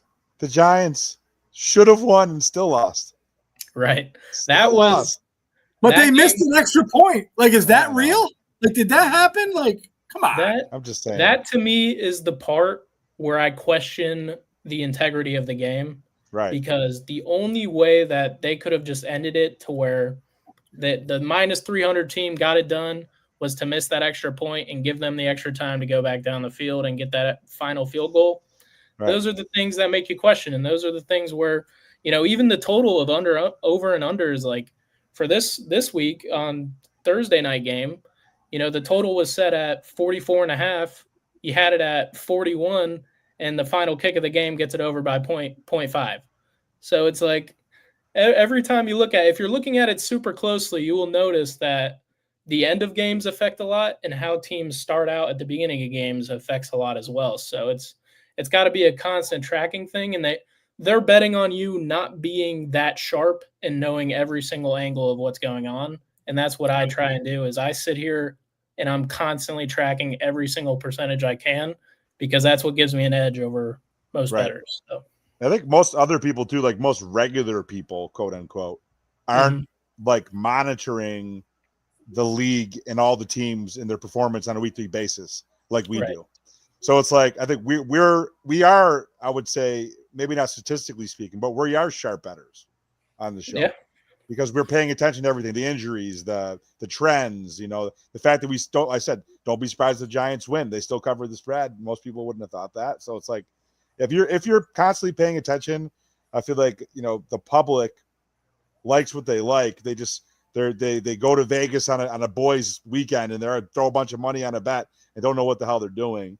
Those are the people that we're kind of like trying to help and educate, right? Exactly. Yeah. For me, like if I'm putting money on it, I want to know every single possible angle. Like I I'm sitting here. If you guys find another podcast right now where you can find someone pulling up, I'm sitting here on my notebook writing every single injury for every single game this Sunday. I'm tracking all the percentages on my phone day-to-day basis. Like that type of research is what they don't want you to do and don't expect you to do because it's a sport. But it's real info and it's real tracking that is updated constantly. So Mike, it's we need to give this guy a raise. Hold We need on. to give him a raise. I do want to say that we are going to roll something out in the next couple of weeks where we are going to be giving some fans of the show an opportunity to discuss that week with Evan. All right. So, Joey, if you're out there listening, you could have been there, but now you're not. But we want to make everybody win, right? I mean, that's our thing, right? We want everyone to win. And if all it is just paying attention and a little bit of, it's like me. I just start taking some AI courses, right? Oh, you're 47 years old. Like, hey, man, you can always learn, right? I want to be into AI, right? So I need to learn the best products and uses of those products, right? Just like this. If you're betting like me, I'm stupid. I bet on feel. So I see a team during the year, who they're playing, their matchups, right? I don't go analytics. I don't really care if it's minus 115 or plus 115, right? I'm like, hey, there's no way that team passed the muster, right? So for me, it's all feel. So it's glad to see that there is another side of it. 5-2, man. Let's go, Blue Jays. Oh, wow. 5-2. Wow. Anytime the Dodgers are losing, I believe there's still no outs. Still no outs in this inning, by the way. Wow, they're rolling. Jeez, they're rolling. Awesome. Well, hey, Phil, listen, buddy. It's about time that you earn your paycheck this week. Let's let them earn this money here. No Georgia, no dogs again this week. No dogs. We're getting a lot of breaks. The college football betting blitz with ATL Phil. Take it away, my friend. All right, sir. First game I got for you guys, Michigan State versus Michigan. Michigan State's getting 14.5 points in this game. And look, Michigan State, this is the game that they get up for. Michigan doesn't really get up to play Michigan State, but Michigan State gets up to play Michigan. 14.5 point spread. Look, if Michigan can dominate on the ground early, they got a chance to take this game, control the tempo. You know, their offensive line, they're consistently getting praised for the run and the pass blocking protection that they got. So, but if Michigan State, home team, they can leverage the crowd in this game, and they could cover the 14.5. So I would take Michigan State in the 14.5 in that game. Second game I got for you is BYU plus 2.5 versus Iowa State. Iowa State got the home field advantage, which could help in this rivalry game. Offense is really good. They have a really good run and pass offense. So plus they're coming off a bye week this week. So when they've had a couple of losses here in the past few weeks, so I think Iowa State's ready to get back on track. But at BYU, they got a strong run game, and they've been piling on the rushing yards this year. I can't remember the running back's name, but he's a stud. He's piling on the rushing yards. And can they also make plays through the air when they need to?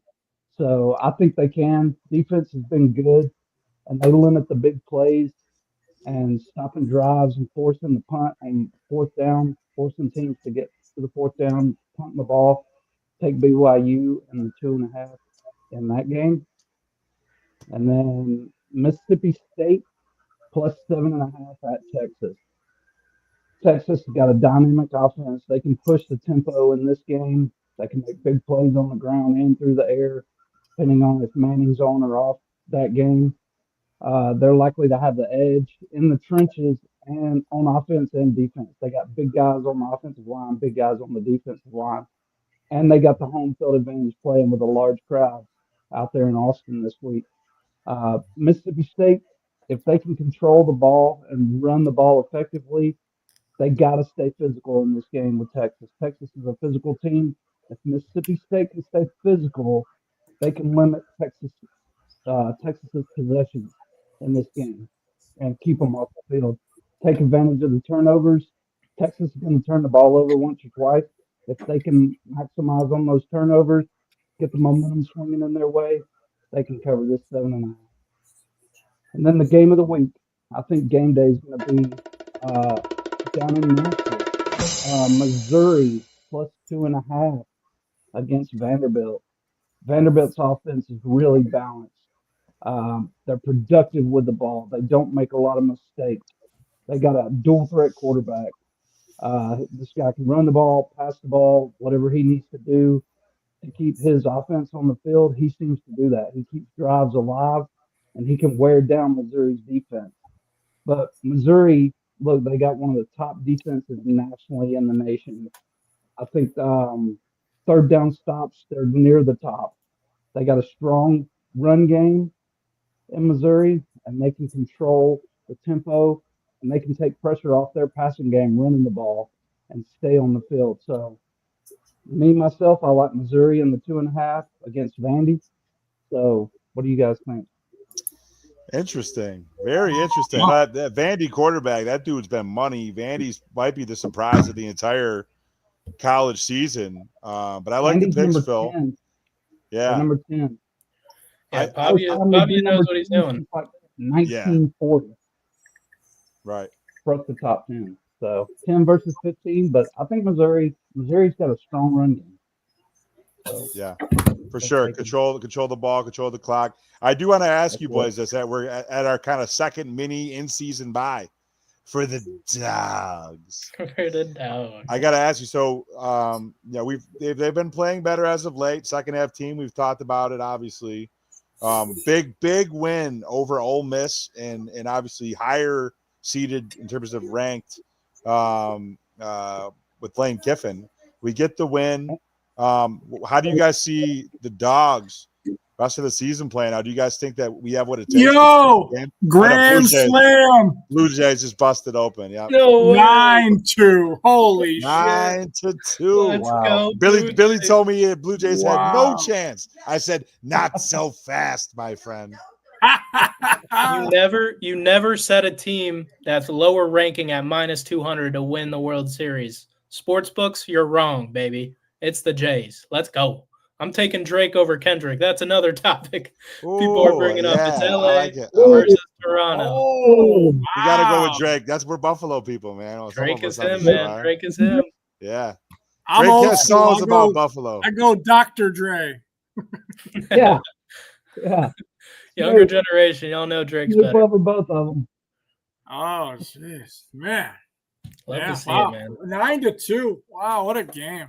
But to answer your question, the Dogs are moving at a great pace. I love that game.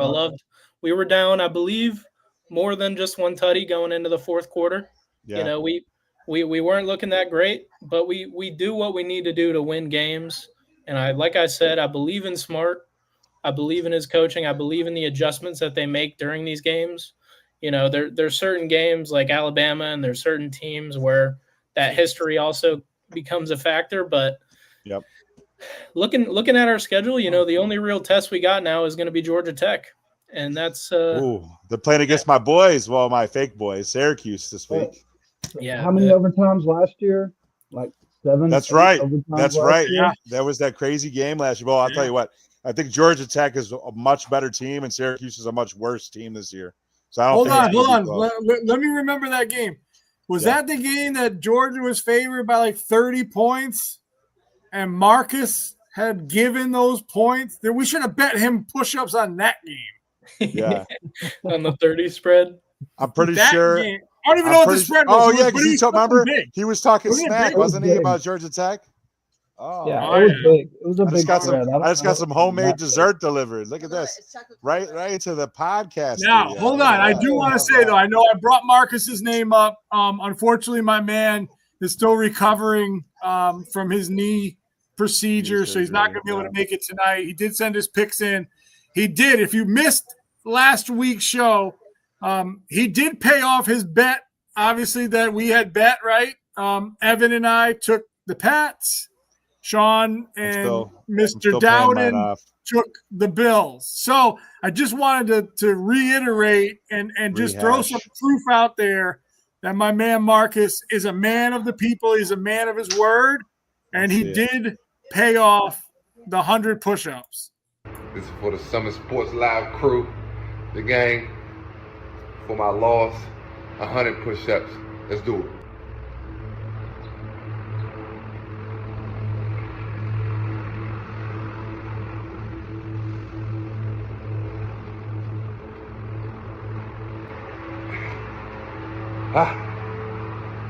Let's do it.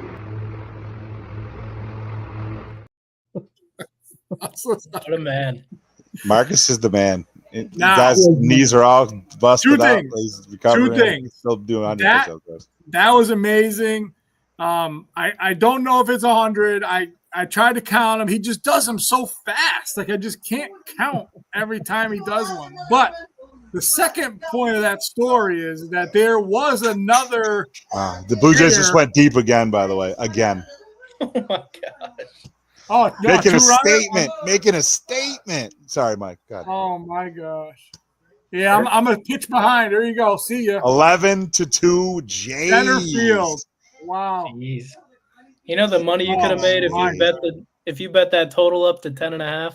Maybe the team of destiny, baby. Yeah. You know, last time the Jays were in the World Series, the Bills were in the Super Bowl. I'm just gonna throw that out there. Just so you know, you still owe us. I know. I do. 100 push-ups. As the 410 people that are currently watching live, I'm giving you my word that those push-ups will be performed and recorded before next week's episode, which is going to be a special Halloween episode, I might add. Don't make me send the leg breakers out for you. Oh, no. Okay? You would never, would you? You would never do that to me, would you, bud? I'll record it. I'll make sure he does the 100. I'll record it. Yes, sir, Phil. You keep him in line there. I trust Phil. ATO Phil's got me. Right next door. Listen, if he doesn't do it this week, we want interest. We want 100 push-ups and then 100 sit-ups if you don't do it this week. That's fair. I'm in. We're adding on interest. The only reason I didn't do it is because my back was sore. But you know what? That's not even an excuse because Marcus' knees are like ripped apart. Like, so I can't even. He's on one leg and he's doing 100 push-ups. I know. He doesn't. He's also a freak. He's freak also of NFL. Like changed the game of NFL linebacking play forever. So yes. So hey, Moneyball, I do have one question. How much faith do you have in Bobo? In Bobo? Yeah. OC. Oh, I'm like, I'm losing my mind over here. I got faith in him, man. I mean, it's a little questionable. Don't get me wrong, but it's just it's a work in progress as you move along. You know, this year was offense questionable at the beginning of the year. Just really didn't know what was going to piece together. You know, Stockton was still fairly new, but I loved what he did last week. You know, I loved his run into the end zone where he dives, hits the pylon. I think working him more into the run game is going to be crucial as we move on.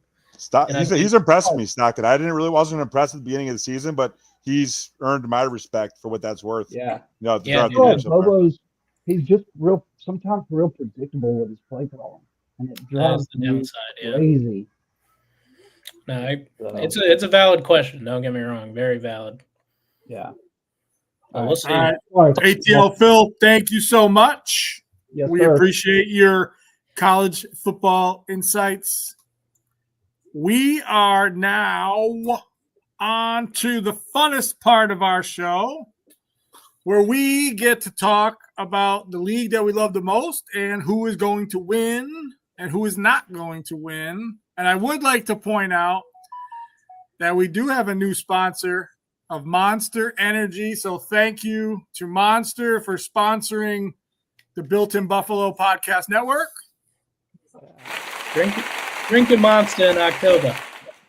Yes. And it's a good segue into a little spooky show, right? You see some pumpkins, the Monster. We're playing it off. Who's going to have a Monster game? I mean, there's a lot of things that we could do with it. But so here's the week 8 early. If you notice, there's only one home dog. I love home dogs. Not this dog, but I do love home dogs. Those spreads are large, way more than we've seen in the past. I mean, I know we do have some upsets coming. We try not to always pick the -1.5 coin flip upset, right? What can we see happening? But I mean, just from looking at these games, when was the last time, Evan, you saw spreads like this? It's been a minute, I'll be honest. Right? Like, Dude, it's just for week 8 and how much is kind of still up in the air for this season. It's surprising to see, especially the Ravens. Another podcast I listen to has mentioned this is probably the first time in NFL history that a team that's 1-5 facing a 4-2 team at home is favored by 6.5. It's insane to see, but it's something you got to look out for because Lamar hasn't been there. It's everything with the NFL is matchups and situational based. Yeah. Never look at one week from another and expect things to just stay consistent. It's not going to happen like that. Atlanta is a prime example of that. So don't take it week to week. Look at matchups. That's all I got to say. What'd you say? Is he eating food? I'm hungry here, dude. What are you doing? Yeah, I said Lindsay brought me over some homemade dessert. I said it. Yeah. I had it muted. I had it muted. You couldn't hear me chewing. God. Yo, you look like Sanchez sneaking a hot dog. What the hell? Just let me take over the whole week 8. He can enjoy his dessert. I'm ready for this week, baby. Yeah. Listen, I know you are. So let me ask you this. All right, so we pick every week against the spread. Let's kind of show this out here. We got some lone wolves this week again, right? Some guys going out on a limb. Let's just start at the top. Obviously, Atlanta, Miami. You guys are all on Atlanta, giving 7.5. I'm unfortunately not taking 7.5 lightly. I could see Atlanta winning by a couple, or maybe just the Dolphins winning outright. I know that's weird to say. I don't know. I just feel a little bit of it. Any thoughts on that game, guys? ATL Phil's you are the lone wolf technically on paper here, but as I've done more digging, even I shot you my picks earlier today, but while sitting here prepping for this matchup, if it means anything and we could go back and look at it, I'm going to say Miami covers here now. That's just a percentage change difference. So I'm riding with you. You're not the fully lone wolf on this now. Well, hey, I appreciate that because you're letting me get the only win. If they win, you just gave up a point. Thank you. I knew I liked you, Evan. Thank you. Yeah, man, I got you. So what changed your mind? What changed your mind? Solely injuries for Atlanta this week, honestly. We've got Penix questionable right now. We don't even know if our starting quarterback is going to be out there. Algier, who's been Cousins. Isn't Cousins the backup? Cousins would be the backup in that situation for sure, which isn't the worst option, against the trendy might Dolphins steal the job team. back. Who knows? Right. But we also have Algier questionable, who's been a big key to our offense. When Bijan isn't working, that's our guy we can trust to get us another first down. So that's a questionable spot. And then the people that we have out are mainly on defense. We got Billy Bowman, a really good cornerback, out. We got Diablo, a very key linebacker, out. Jalen Walker out. And then we got an offensive lineman who's out as well. So things are starting to pile up for Atlanta, and there's only 5% of the money on the Dolphins right now. So it's one of those spots I'm kind of questioning and could see Miami pulling it out. Well, so beware. 5%, you can count me in that 5%. Yeah. Well, and then these next two games, obviously, we full sweep. We fully expect the Bengals. We fully expect the Patriots, and those are big spreads. I know you think what, Evan? Cincy's your lock of the week? Cincy right now, yeah. The highest underdog besides San Francisco is the Jets for this week. The Jets have 67% of the money. Let me refresh real quick and just guarantee that for you guys real quick live on the show. Miami, let's see, the Jets, as of right now, they're the top game. Yeah, 66% still on the money line. Wow. So I'm taking Cincinnati all day to win and cover this game for sure. They're not believing in Joe Flacco's rushing touchdown. Did we get confirmation that he put that bet in? Nah, I don't know. just Joey's still here. Comment. He did write it, but he also All then right. kind of backtracked and said that he was like driving and texting, or I don't know. But you know what? Flacco, not for nothing. Flacco did stabilize their offense. And He he's did. he's point guarding the ball to the receivers. You know, I think gave that was them- a great move by that team to go out and Yeah. get him and realize Browning was not the answer, and just keep him alive. Ooh, Yeah. Otani just went deep, I believe. Oh, so shocker! Two run homer. Mike, watch, you'll see. I know you're. That's 11-4 now. Best player in the Dude, league. his swing is like Ken Griffey I Jr. know. It's great. So clean. Oh my God, dude, he is so effortless. You know what's funny? I played golf with a 16-year-old kid the other day. Shout out to my man Michael German, Somerset, Massachusetts golf team. He's a sophomore right now. I mean, he's going to be the captain kid's a prodigy. next year. Yeah, I mean, love it. the kid shot like an 80. Give him a I contract. shot 110 or something. Oh, and I looked at this kid and I said, and he's not a big kid at all. He's like I was as a kid. You know, he's tall and thin, right? But I mean, the way his torquing and body, it's effortlessly. It makes me wonder, like, what in my mind tells me that I have to try to murder the ball through the ground. So, effortless is where it's at. You just need an El Diablo club, right, Phil? Oh, there you That's go. it, man. I'm telling you, that thing will All right, so we're all in the Pats. I mean, that's a pretty big spread, right? Nah, Cleveland. I think the Pats have earned respect league. They got a good defense. I mean, could you see the Pats winning by 4 or 5? Or I mean, obviously we all gave 7.5. What do you think? The spread's interesting for this game. I think Cleveland, they have a good defense. We all know that. You know, there's no doubt the Patriots are going to have to work harder this game. I think the Patriots offense, the running game for the Patriots is a little questionable.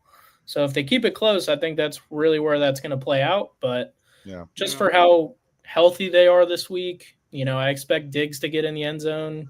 Right. I expect just Drake May to keep doing what he's doing, stay consistent. They're the better team, and I don't trust Dylan Gabriel to really put up a ton of points. So right, I agree with that. I think that the Browns and the Patriots defenses are basically like a wash, where the definitive edge is the Patriots offense. That's really it. As simple as that. Yeah, I agree. I'd agree. All right. Well, then we got another lone wolf. Woohoo! Oh, why are you guys all taking the Giants? And I'm the only smart person taking the Eagles here? Hold on. What's happening? There's a shift in the NFC. Is it the East? NFC East. It's going to be one of those games, I can tell you now, where division. They want people to keep betting the Giants just for what happened 2 weeks ago. I in no way expect the Giants to win this game percentage-wise. It's same. While I've been tracking it literally for the past 2 hours, they're still getting more percentage. They're almost up to 20% now, maybe even above that. So when I look, you're saying on money line, Giants. Yeah, money line. Yep. And when I tracked it literally yesterday, they were at 9%. So they were just constantly getting more public on them. Wow. But that's where they want this game to be close so that people keep betting that money line to get the extra value, but it's just not going to end up coming out. And I think I think the Philly AJ Brown's out. They got some other questionable pieces this week. That's a big loss. Yeah, so he's been balling lately. Certain things that are just going to keep this game close, I think, still, but they won't It's a division game, and you know what? Dart's been playing pretty well. He's been running the ball. They're picking up first downs. They're next man up on a receiver, like Wandell has been doing his thing. Yeah, man. I think Eagles win, but I think the Giants cover. Yeah, for sure. Listen, I just think, like you said, Evan, I think they're baiting people into the Giants. I mean, the Eagles can't look bad against them twice this year. I mean, that's what I look at. Well, in last week's game with the Giants is a prime example of where too many people were on them in that game. They kept it close. They should have won it, but something just ends up happening. I can't say that the Eagles are playing as good as Denver actually, but I can say that they have the tools to still beat them and get it done. Yeah. So. All right, and then we come up to our favorite here, the Buffalo Bills at the Panthers. We got a lone wolf, Evan. You love the Bills and you love the Falcons, but yet you picked the Panthers. This do you game, think? man, this is very similar to Arizona last week, actually, where I won the spread on that one being the lone dog. I think, Shout out. Okay. yeah, man. Yeah. This Yep. game's interesting. You know, the whole question is with the quarterback. I think last year even Andy Dalton came in and won a game for him as big underdogs. The right now they're sitting at 2% on the money line, no shift at all. Everybody loves the Bills week to week. Would it shock me that they could win this game? Yeah, I don't think they should. But is there also factors of they haven't lost at home? You know, their defense, they're good at stopping the run, actually. You know, they're doing things that they haven't done in the past. All right. 2 elite And- running backs. I mean, an elite duo, I'd say, right? Yeah, man. Like Rico Dowdle was Shula. a steal and proving to be every week. So it's Yeah. too many factors against the Bills, I think. It sucks, man. It sucks because I really don't want it to be the case. Everything in my mind is telling me to take the Bills, but I think that's the same case for everyone, and those are the spots where I have to trust the analytics here. And I wouldn't say fully confidently that I'm going to be betting Carolina money line, but I'm going to sprinkle it. I'll guarantee you that. Really? Yeah. Oh yeah. Okay. Yeah. Hope we see All right, a blowout. SV. All right, SV. Yeah. This is where you can take control here if your Yeah. Bears go into Baltimore. What do you see about the Bears that made you pick them? This is just, and I know, like, I get Lamar is back. I don't know. I just think I've liked the way that Chicago's been running the ball. Swift has been a revelation this season, back to like his beginning years in Detroit. He's looked great. Obviously, we're big fans of Roma Dunze over here. I don't know. Baltimore's been playing, obviously not great, but even with Lamar back, like, their defense is still terrible. Like, that Lamar is not going to help that. So, and again, They're healthy now. The Bears are getting points in this game, right? So The Bears, That's been a half. the Bears, in my opinion, are the biggest letdown spot of the entire weekend. I think we've started to really like Caleb Williams again. You know, their DeAndre Swift has came on out of nowhere. But this week, specifically injury-wise, no Cole Kmet again. You know, Loveland's going to probably have to step up a little bit. Two offensive tackles out. Cornerback is out. And Swift was questionable, probably going to play, but does that affect him a little bit? Who knows? You know, the Ravens defense is good when healthy. If you looked at injury lists for the past couple weeks with the Ravens, easily the most injured team in the league. And somehow this week it's like one or two guys. You know, they have their team back on the defense. I think they can shut down Swift and get to Caleb Williams again with two offensive linemen out. Yeah, no, I can see it, and I'm giving the Bears. I'm giving the Bears their chance here. To show me something. But let me ask this: is this a spread pick or is this a gut? Do you think they're going to beat Baltimore? No. I think it's a game that they can keep close. I absolutely would pick. Good. I would pick Ravens to win the game if I was just betting the money line. But I think that with all the factors of Baltimore, I think it may take a week or two for them to get everybody back healthy and to kind of hit their full stride. I mean, I think Lamar, I think he might have had a short week of practice this week because he was still coming back from an injury. I don't know. It takes time to get into rhythm again with your receivers and things like that. So I don't know. I could definitely see Baltimore winning. They really need to win to kind of save their season at this point and go on a run, which they can do. But I think that the Bears could keep it within a touchdown. So another interesting just comparison between the odds for where this game is set. The Jets are a smaller underdog than Chicago in these games. It makes zero sense what the NFL does, but there's a reason for it. So just be aware with Chicago. Yeah. Well, we'll see. 28% on the money line, by the way. We're all sweeping the 49ers over the Texans. I wasn't really feeling the Texans. That's my favorite, like, probably underdog pick of the week there. And as I'm looking at this, man, it's another game this week. This week is a lot of public riding with these underdogs. You know, everybody wants to get that team because there's so much value technically on this slate. But the 49ers, like I was talking with Mike before this, 90% of the money on San Francisco, and they're moving the line towards the Texans. It doesn't make sense. You know, Nico Collins is out. Let me throw some other people that are out for this game. I know I wrote notes for this one. Houston, here we go. We got Collins, Kirk out. You got a cornerback out, and then you got a couple defensive tackle and another cornerback questionable. So some things that are, why are they moving the line this way? And I think what it is next week, the Texans got a bye. If they lose this week, they're going to be 2-5 going into the bye week. Just like your season's practically over at that point. I think this would be a crucial game for them to prep for. And regardless of who's questionable, I think they're going to play their guts out. I kind of question my San Francisco pick here a little bit. Not going to lie. Well, luckily, no one will catch you if we're all wrong. It's true. Very true. But all right. So listen. So then we go into the late games. Got 3 at 4-ish, 4 o'clock, 4:25. We got a Sunday night home dog, and that Monday night game looked a lot better before the third quarter of last week's game with Jaden Daniels hurting his hamstring, unfortunately.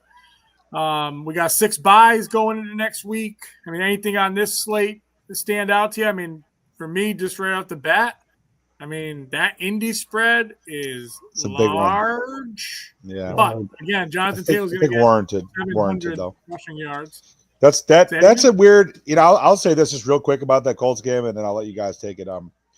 That division over the last couple of years, especially when Tennessee's been slightly more formidable than now, Jacksonville, Colts, Tennessee, I forget the other team in the division at the moment, but the way that they all beat up on each other, and those games tend to be close. So I actually thought about taking Tennessee, getting 13.5 just because of that. Houston, right. They have those games have been kind of wacky games when the division plays each other. I just think the Colts are actually legit at this point, and they've earned that 13.5. And the way that their offense has been moving the ball and their defense has been pretty solid, I think they cover it this time. Yeah, it's just a big spread, like I said. I mean, Monday night's at 11.5. I mean, I get that. I mean, listen, Cam Ward's going to throw it all around. I mean, I don't know. I mean, that kind of suits, I think, his play style. They don't want to be up and run the ball. They want him slinging it, Yeah. So I don't know. I mean, that Dallas game, I'm all over Dallas just straight out. I think Dallas is a powerhouse. I mean, even though people, the Micah Parsons thing and their defense is horrible. Their defense is not that bad, but they score. Yeah. They can score, and that's like the Denver's one thing got that a good defense. Huh? Denver's got a really good defense. Denver has one of the best defenses in the entire NFL. Yeah. You know what? For sure. CeeDee Lamb, George Pickens, Javonte Williams. I don't know. I mean, for me, what did Denver's D just do against the Giants last week? By the way, gave up 30 points. That's what I'm saying. Whatever. So not impressed. I love the names on the jerseys. Giants' offense is legit though a little bit. Yeah. We're seeing that. You don't think Dallas' offense is legit? I think it's legit, but I think there's also a very big letdown spot here, and that's solely what I'm going off of. I think they tied against the Packers. They beat a terrible Commanders team. I'm not big on the Commanders at all this year. I just don't think they've really the Broncos to me find a way to get it done. That's all it is. Like last week they proved that to me, and I'm not going to fade them at home. I'll tell you that. Yeah, I think in a close game, I do like the Broncos. I kind of am thinking more so. I think this is how Mike. I don't want to speak for Mike, put words in your mouth. But don't you think that you see Cowboys winning by like 7 to 10 points? Is that what you're kind of thinking? I think that they get up early and they get Denver out of there. I mean, I don't think you can't come back every week against teams that score 30. I mean, I think Dallas is gonna. Their tight end is going to get 2 touchdowns. I mean, Devontae's going to get. Ferguson's been awesome. If they shut down Dallas, I will be surprised. Right. I mean, but again, I'm a feel person, right? Yes. I don't feel. No, I agree. When you look at them head to head, from what I've seen, the eye test, I think Dallas has a better chance. And you like Denver? In Denver, Dallas is a dome team. Put them out there in the element. Let's see what happens. Hey, and Williams is eventually going to regress. I'll say it right now. I don't think he's a top 5 running back in the NFL. I think he's playing dog dog Yeah. shit teams with terrible Right. defenses that kind of And elevated him a little. Dallas does have a good offensive line, though. I'll They give do. them that. They do. Don't They get me do. wrong. He's They're working making with him a look solid better than he team, is. Yeah, but it's sure. yeah, it's These wide this is probably receivers one of the are most making Dak interesting look better. games. I I'm just sorry. don't have the confidence in Dak. You're good, man. I didn't mean to interrupt, but I Yeah. think these Dallas wide receivers are making Dak look good. I don't have the faith that Dak will stay on this like he's playing. I don't see it. Listen, the narrative is that he can't get you over the finish line, right? So I mean, this is the spot where Right. he should fail, right? But I just think this year is just a little bit different.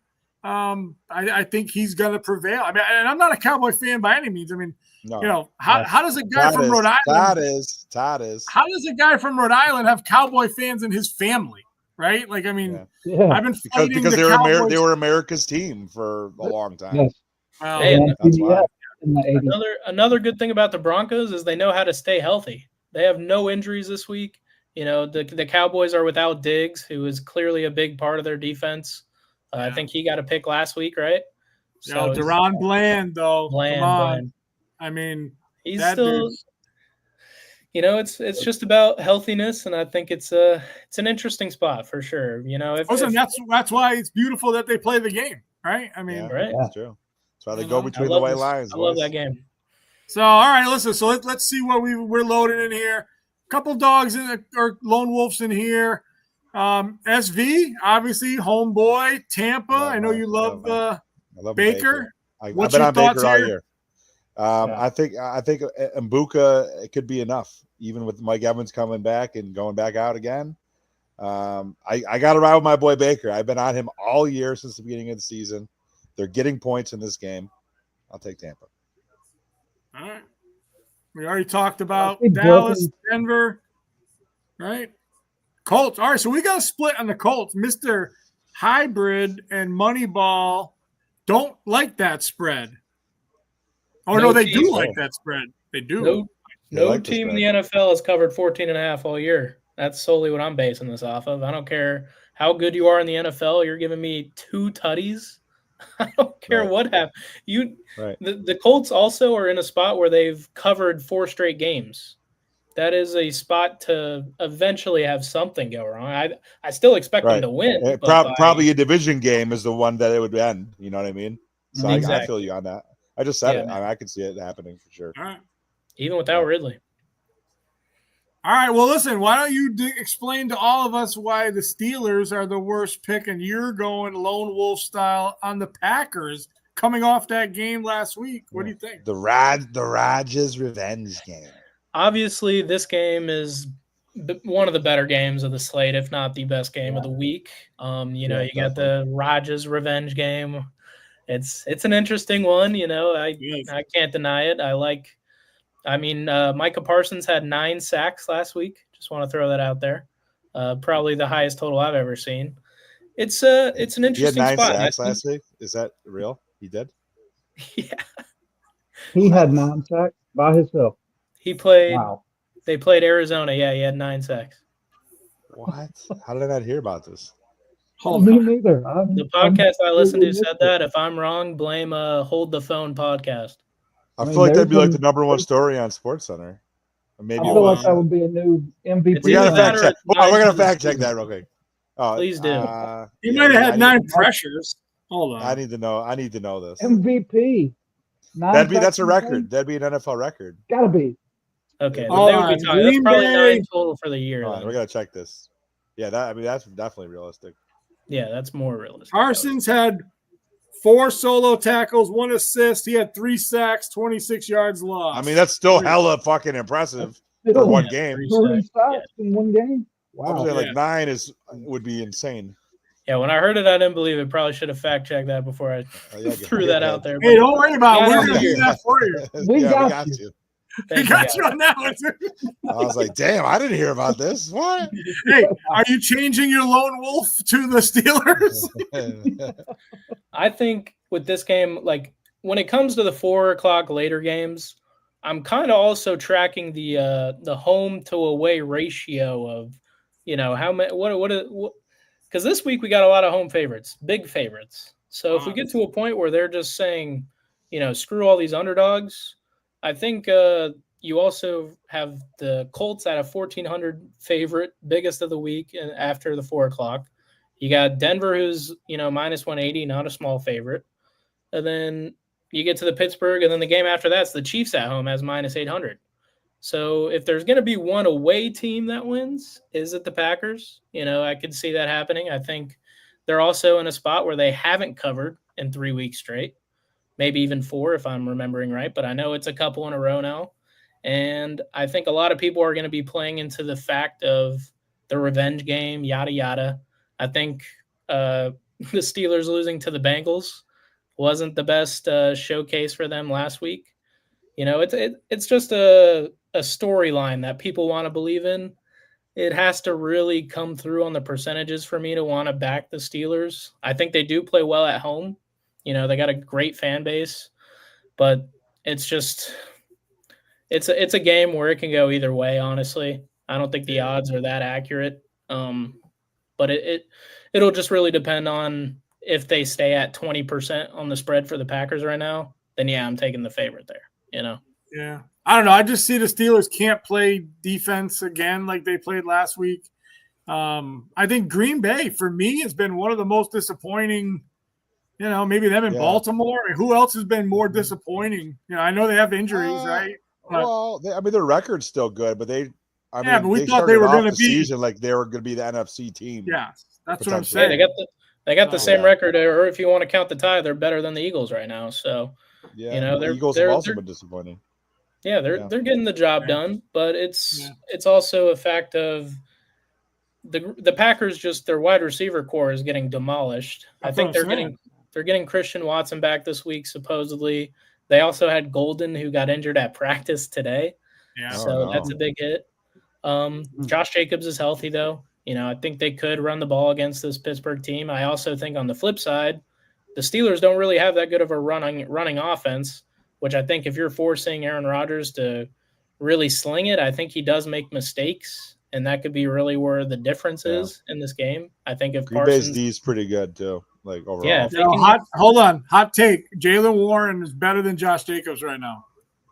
No, I don't agree. Listen. I start Jalen Warren. I don't statistically, maybe in fantasy, but not like for talent or anything. On paper, probably not, but as far as fantasy, maybe, yeah. I would rather have Jalen Warren right now. He's younger. He catches the ball better. I think that offense. I think he's going to be the focal point this week, personally. No, it's not that hot of a take. I'm not like the biggest Josh Jacobs guy, but as far as I love Josh Jacobs, don't get me wrong. I do. We got a bell cow guy and not a bell cow guy. They let Najee Harris go. They don't. You know what I mean? Jalen Warren's the guy there, man. I know he was hurt a couple weeks ago, but he's the guy. The best indicator for this game is going to be how many big underdogs have came out already, because we got a slate of 7 1:00 games where a lot of teams are plus 200. If we get 2 or 3 of those to come out, I can almost guarantee you there might not be another one to come out for the rest of the day. There's only 13 games in this slate, 2 1,400, and then anyone that likes an underdog wants it to be sandwiched between these games, because that the Colts aren't going to lose as minus 1,400, and the Chiefs aren't going to lose at minus 800. So where do you lean towards for there to be a late underdog? It would be this game. But I think that's also where the NFL can kind of pull the rug out from under you.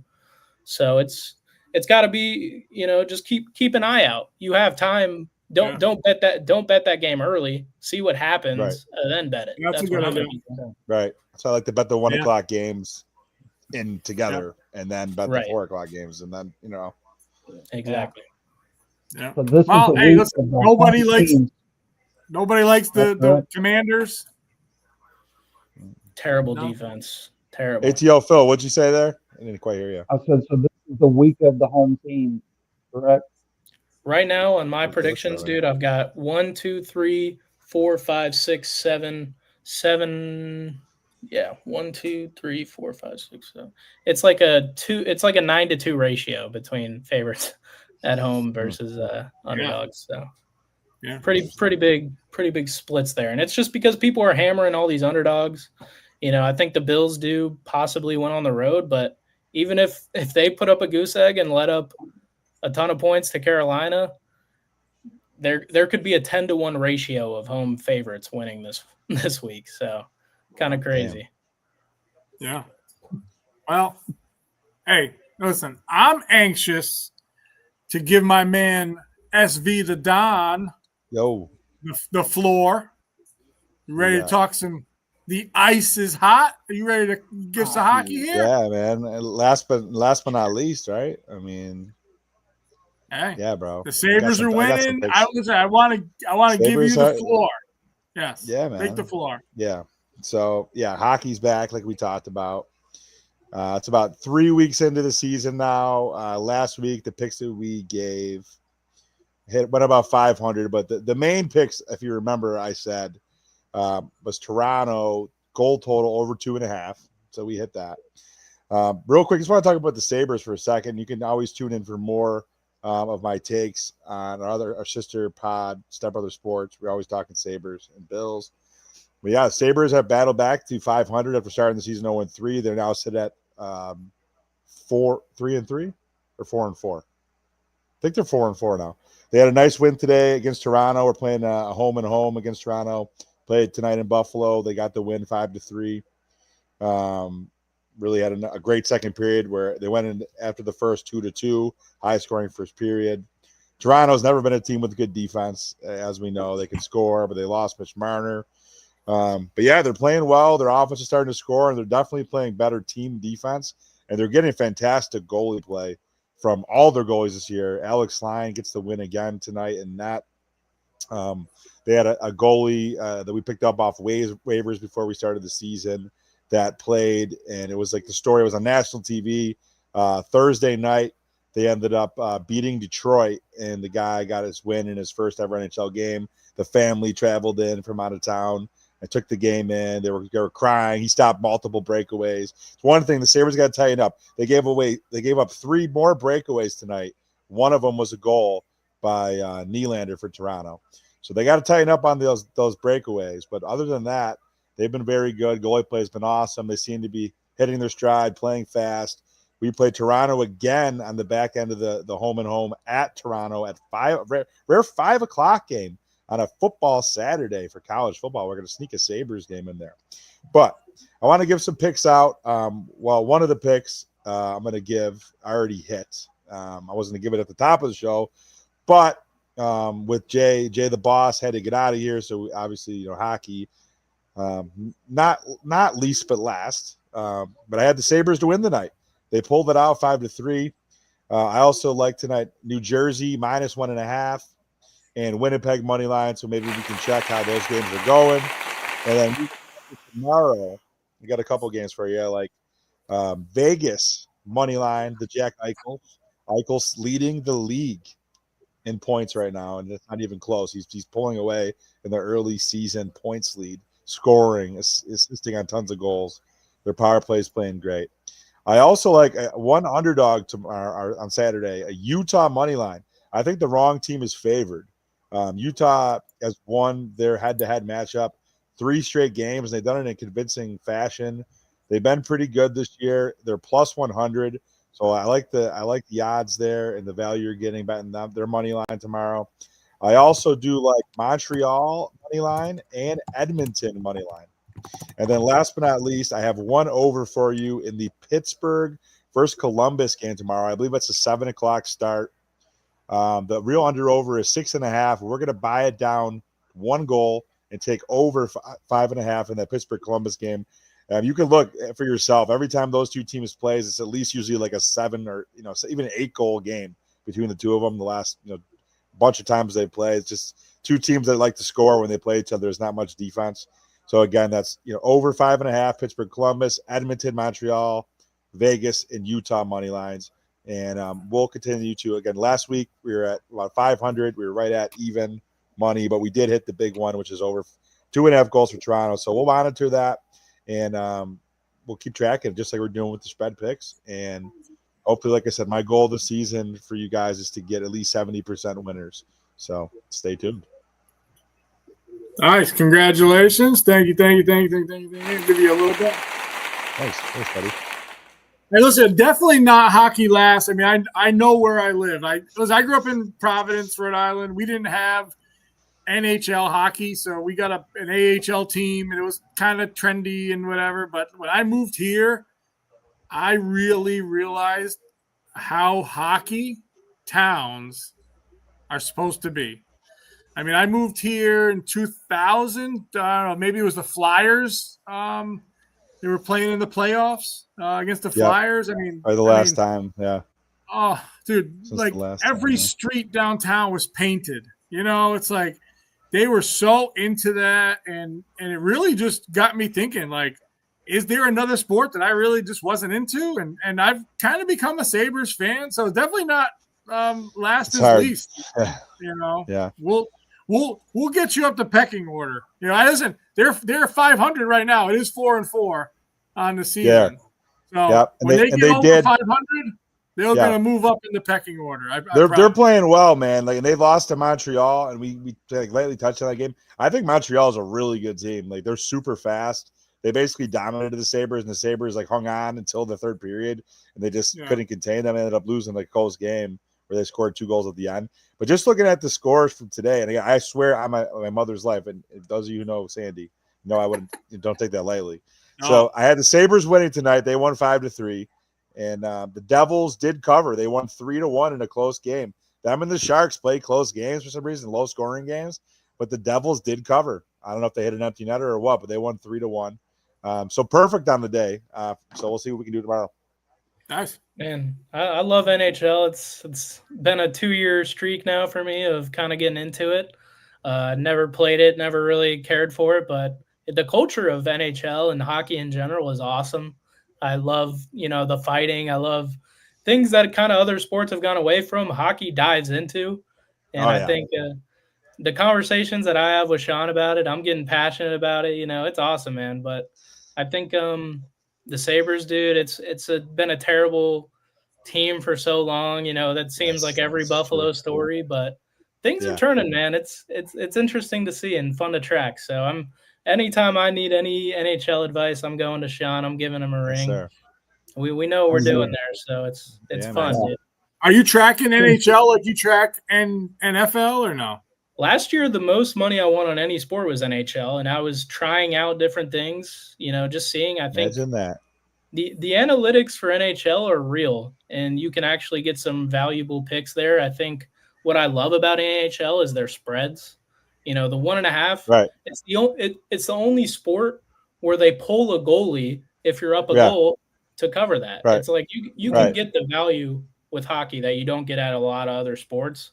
It's very true. I've learned that. So it's like fun, 50-50. It's 50-50 at the end of the game, whether it's a coin flip, whether there's going to be another goal. Like, you're down by 1 goal if you're bet the over, and you don't really panic because as long as the game is within 1 and sometimes even within 2, the team pulls their goalie and you can get that extra goal you need. Like that's every game. Pretty much that's just consensus the way the game is played. I will literally not watch a game, but bet on it and watch the third quarter because I know when it gets to that final 5 minutes, I am sweating and loving every second of it. I love that. And I've got to say, there was a recent controversy with Montreal, right, in that game yesterday, if I'm not mistaken. Something with a bunch of refs. And do you mind kind of talking about that? I wanted to get some more insight on that. I don't know what happened. Who were they playing? Let me see. Let me pull it up because this was a lot of people are heated actually about this. I did hear about something. Oh, let's see. Yesterday. Yeah, they were playing Edmonton. Edmonton was minus 233, so a big favorite to begin. But towards the end of 5.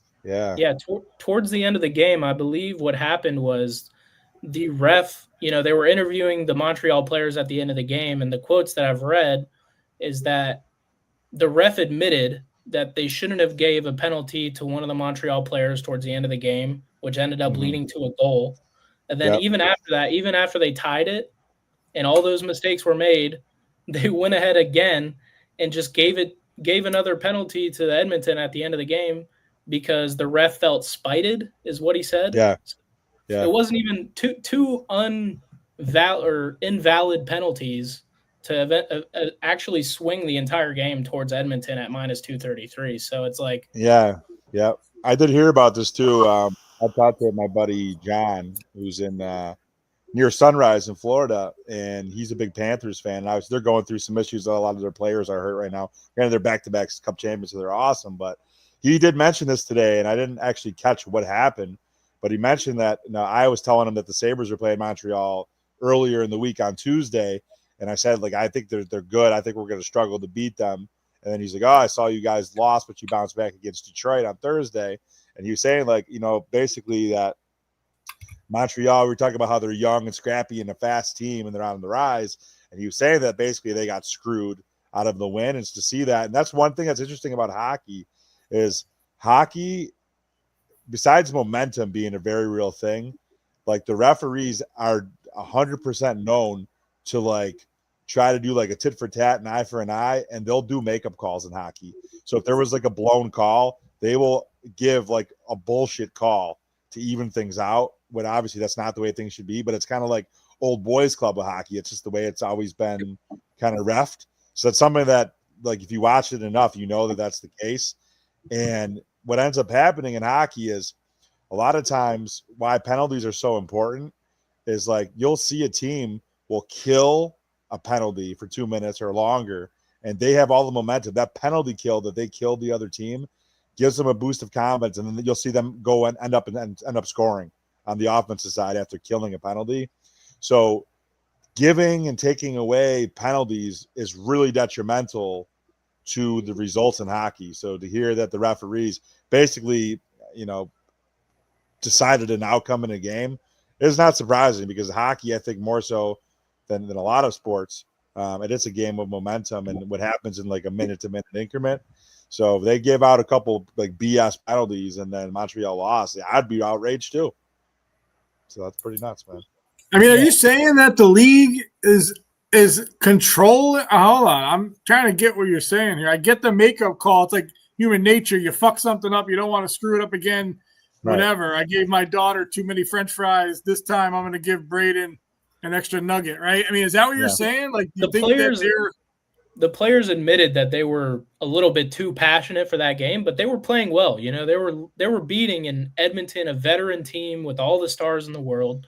So when you're up by, a goal or 2 goals, whatever it was, they're going to become passionate. They want to win that game.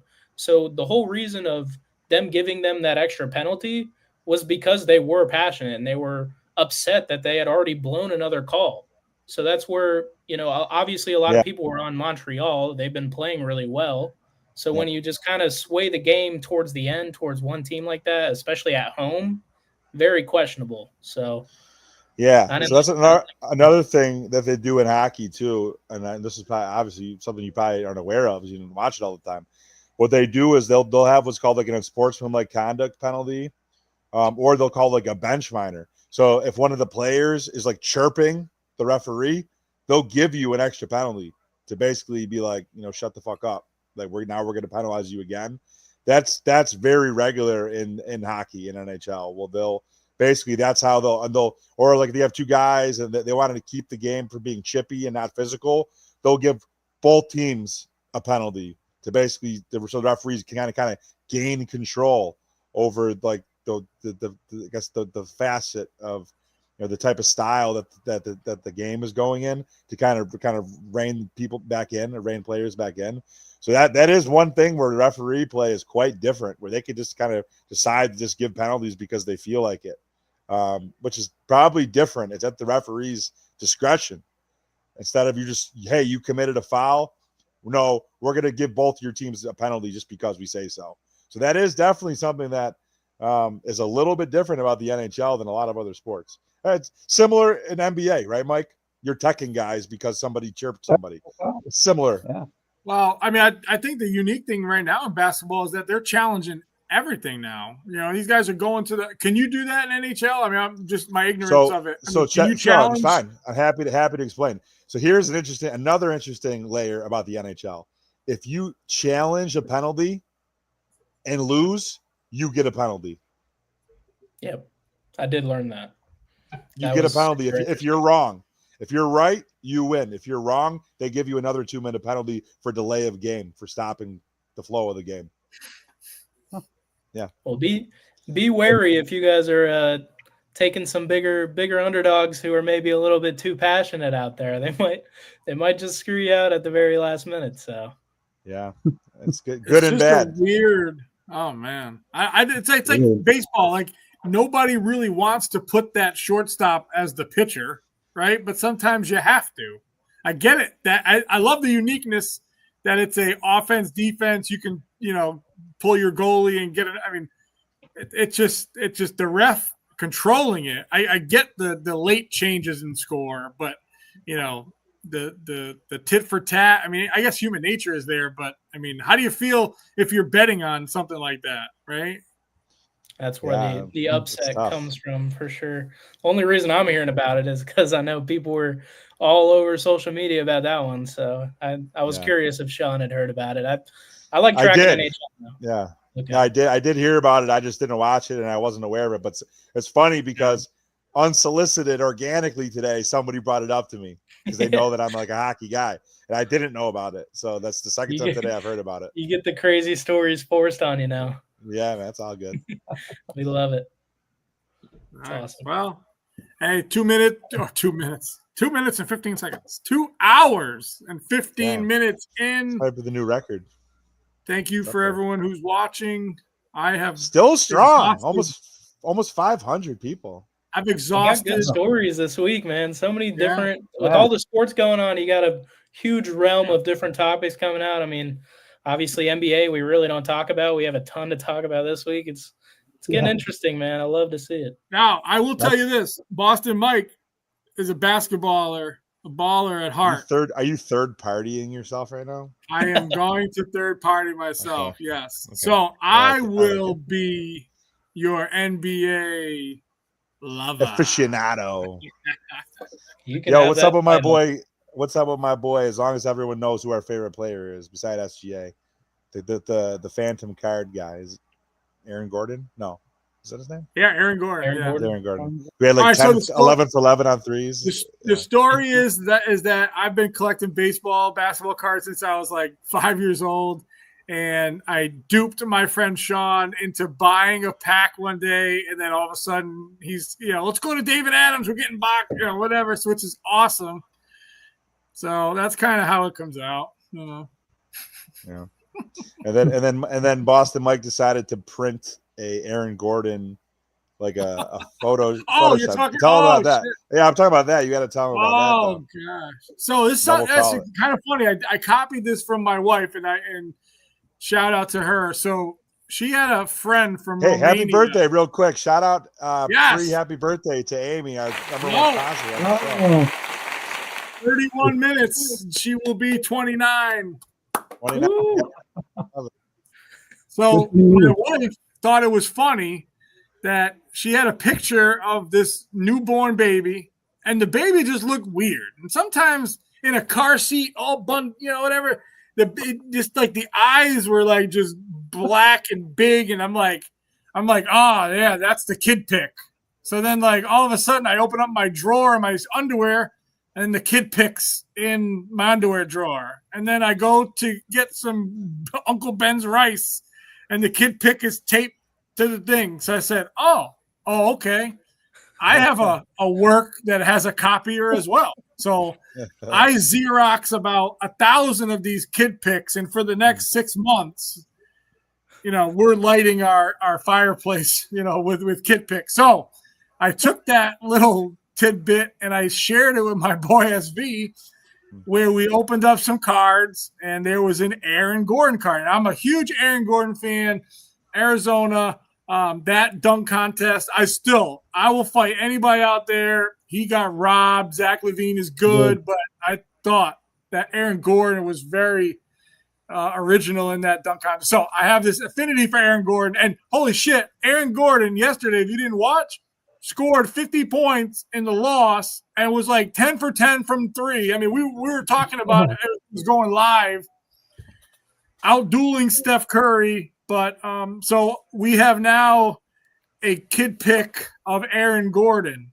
And at first it was the card. The card would go in his suitcase. We'd go out, to a hotel or something at a casino. Everything. He'd pull his wallet out. I stuffed Aaron Gordon in it. But then Aaron Gordon, he had him for a while, and I was like, well, shit. So I made copies of Aaron Gordon. So now he's everywhere. So it's kind of funny. But he's a 50. I mean, dude, the guy's having a resurgence. So anyway, I am out of fun things to talk about. You guys have let's do some on the way out. Music on. You guys can chat it up here. Take us out on some music. I am good. Thank you, everybody. Have a great weekend, everybody. Oh yeah. You too. I got a wedding tomorrow. Do some cool stuff. Yeah, wedding. Shout out to my cousin Brittany Wachowski. Oh, shout out to Brittany. Hey, getting married at 500 Pearl. We're gonna have a good time down there, buddy. Our old spot. Did you end up getting the special room or anything? We have the suite, but I'm not sure. We didn't go. It's gonna rain, or I don't know. We didn't want to go to the rooftop, so. Nice. Congrats to her. Yeah. Enjoy the wedding as well. Hey, thank you Go very Bills. much. Go Go Bills. Bills. Top Blue Jays. Yeah. Go Pats if you can stomach saying that. I'll say go Pats. It's fine. Right. Hey, we all bet them, so. It's true. And with that, we are out. Thanks, everybody. Talk to you guys soon. Have a good night.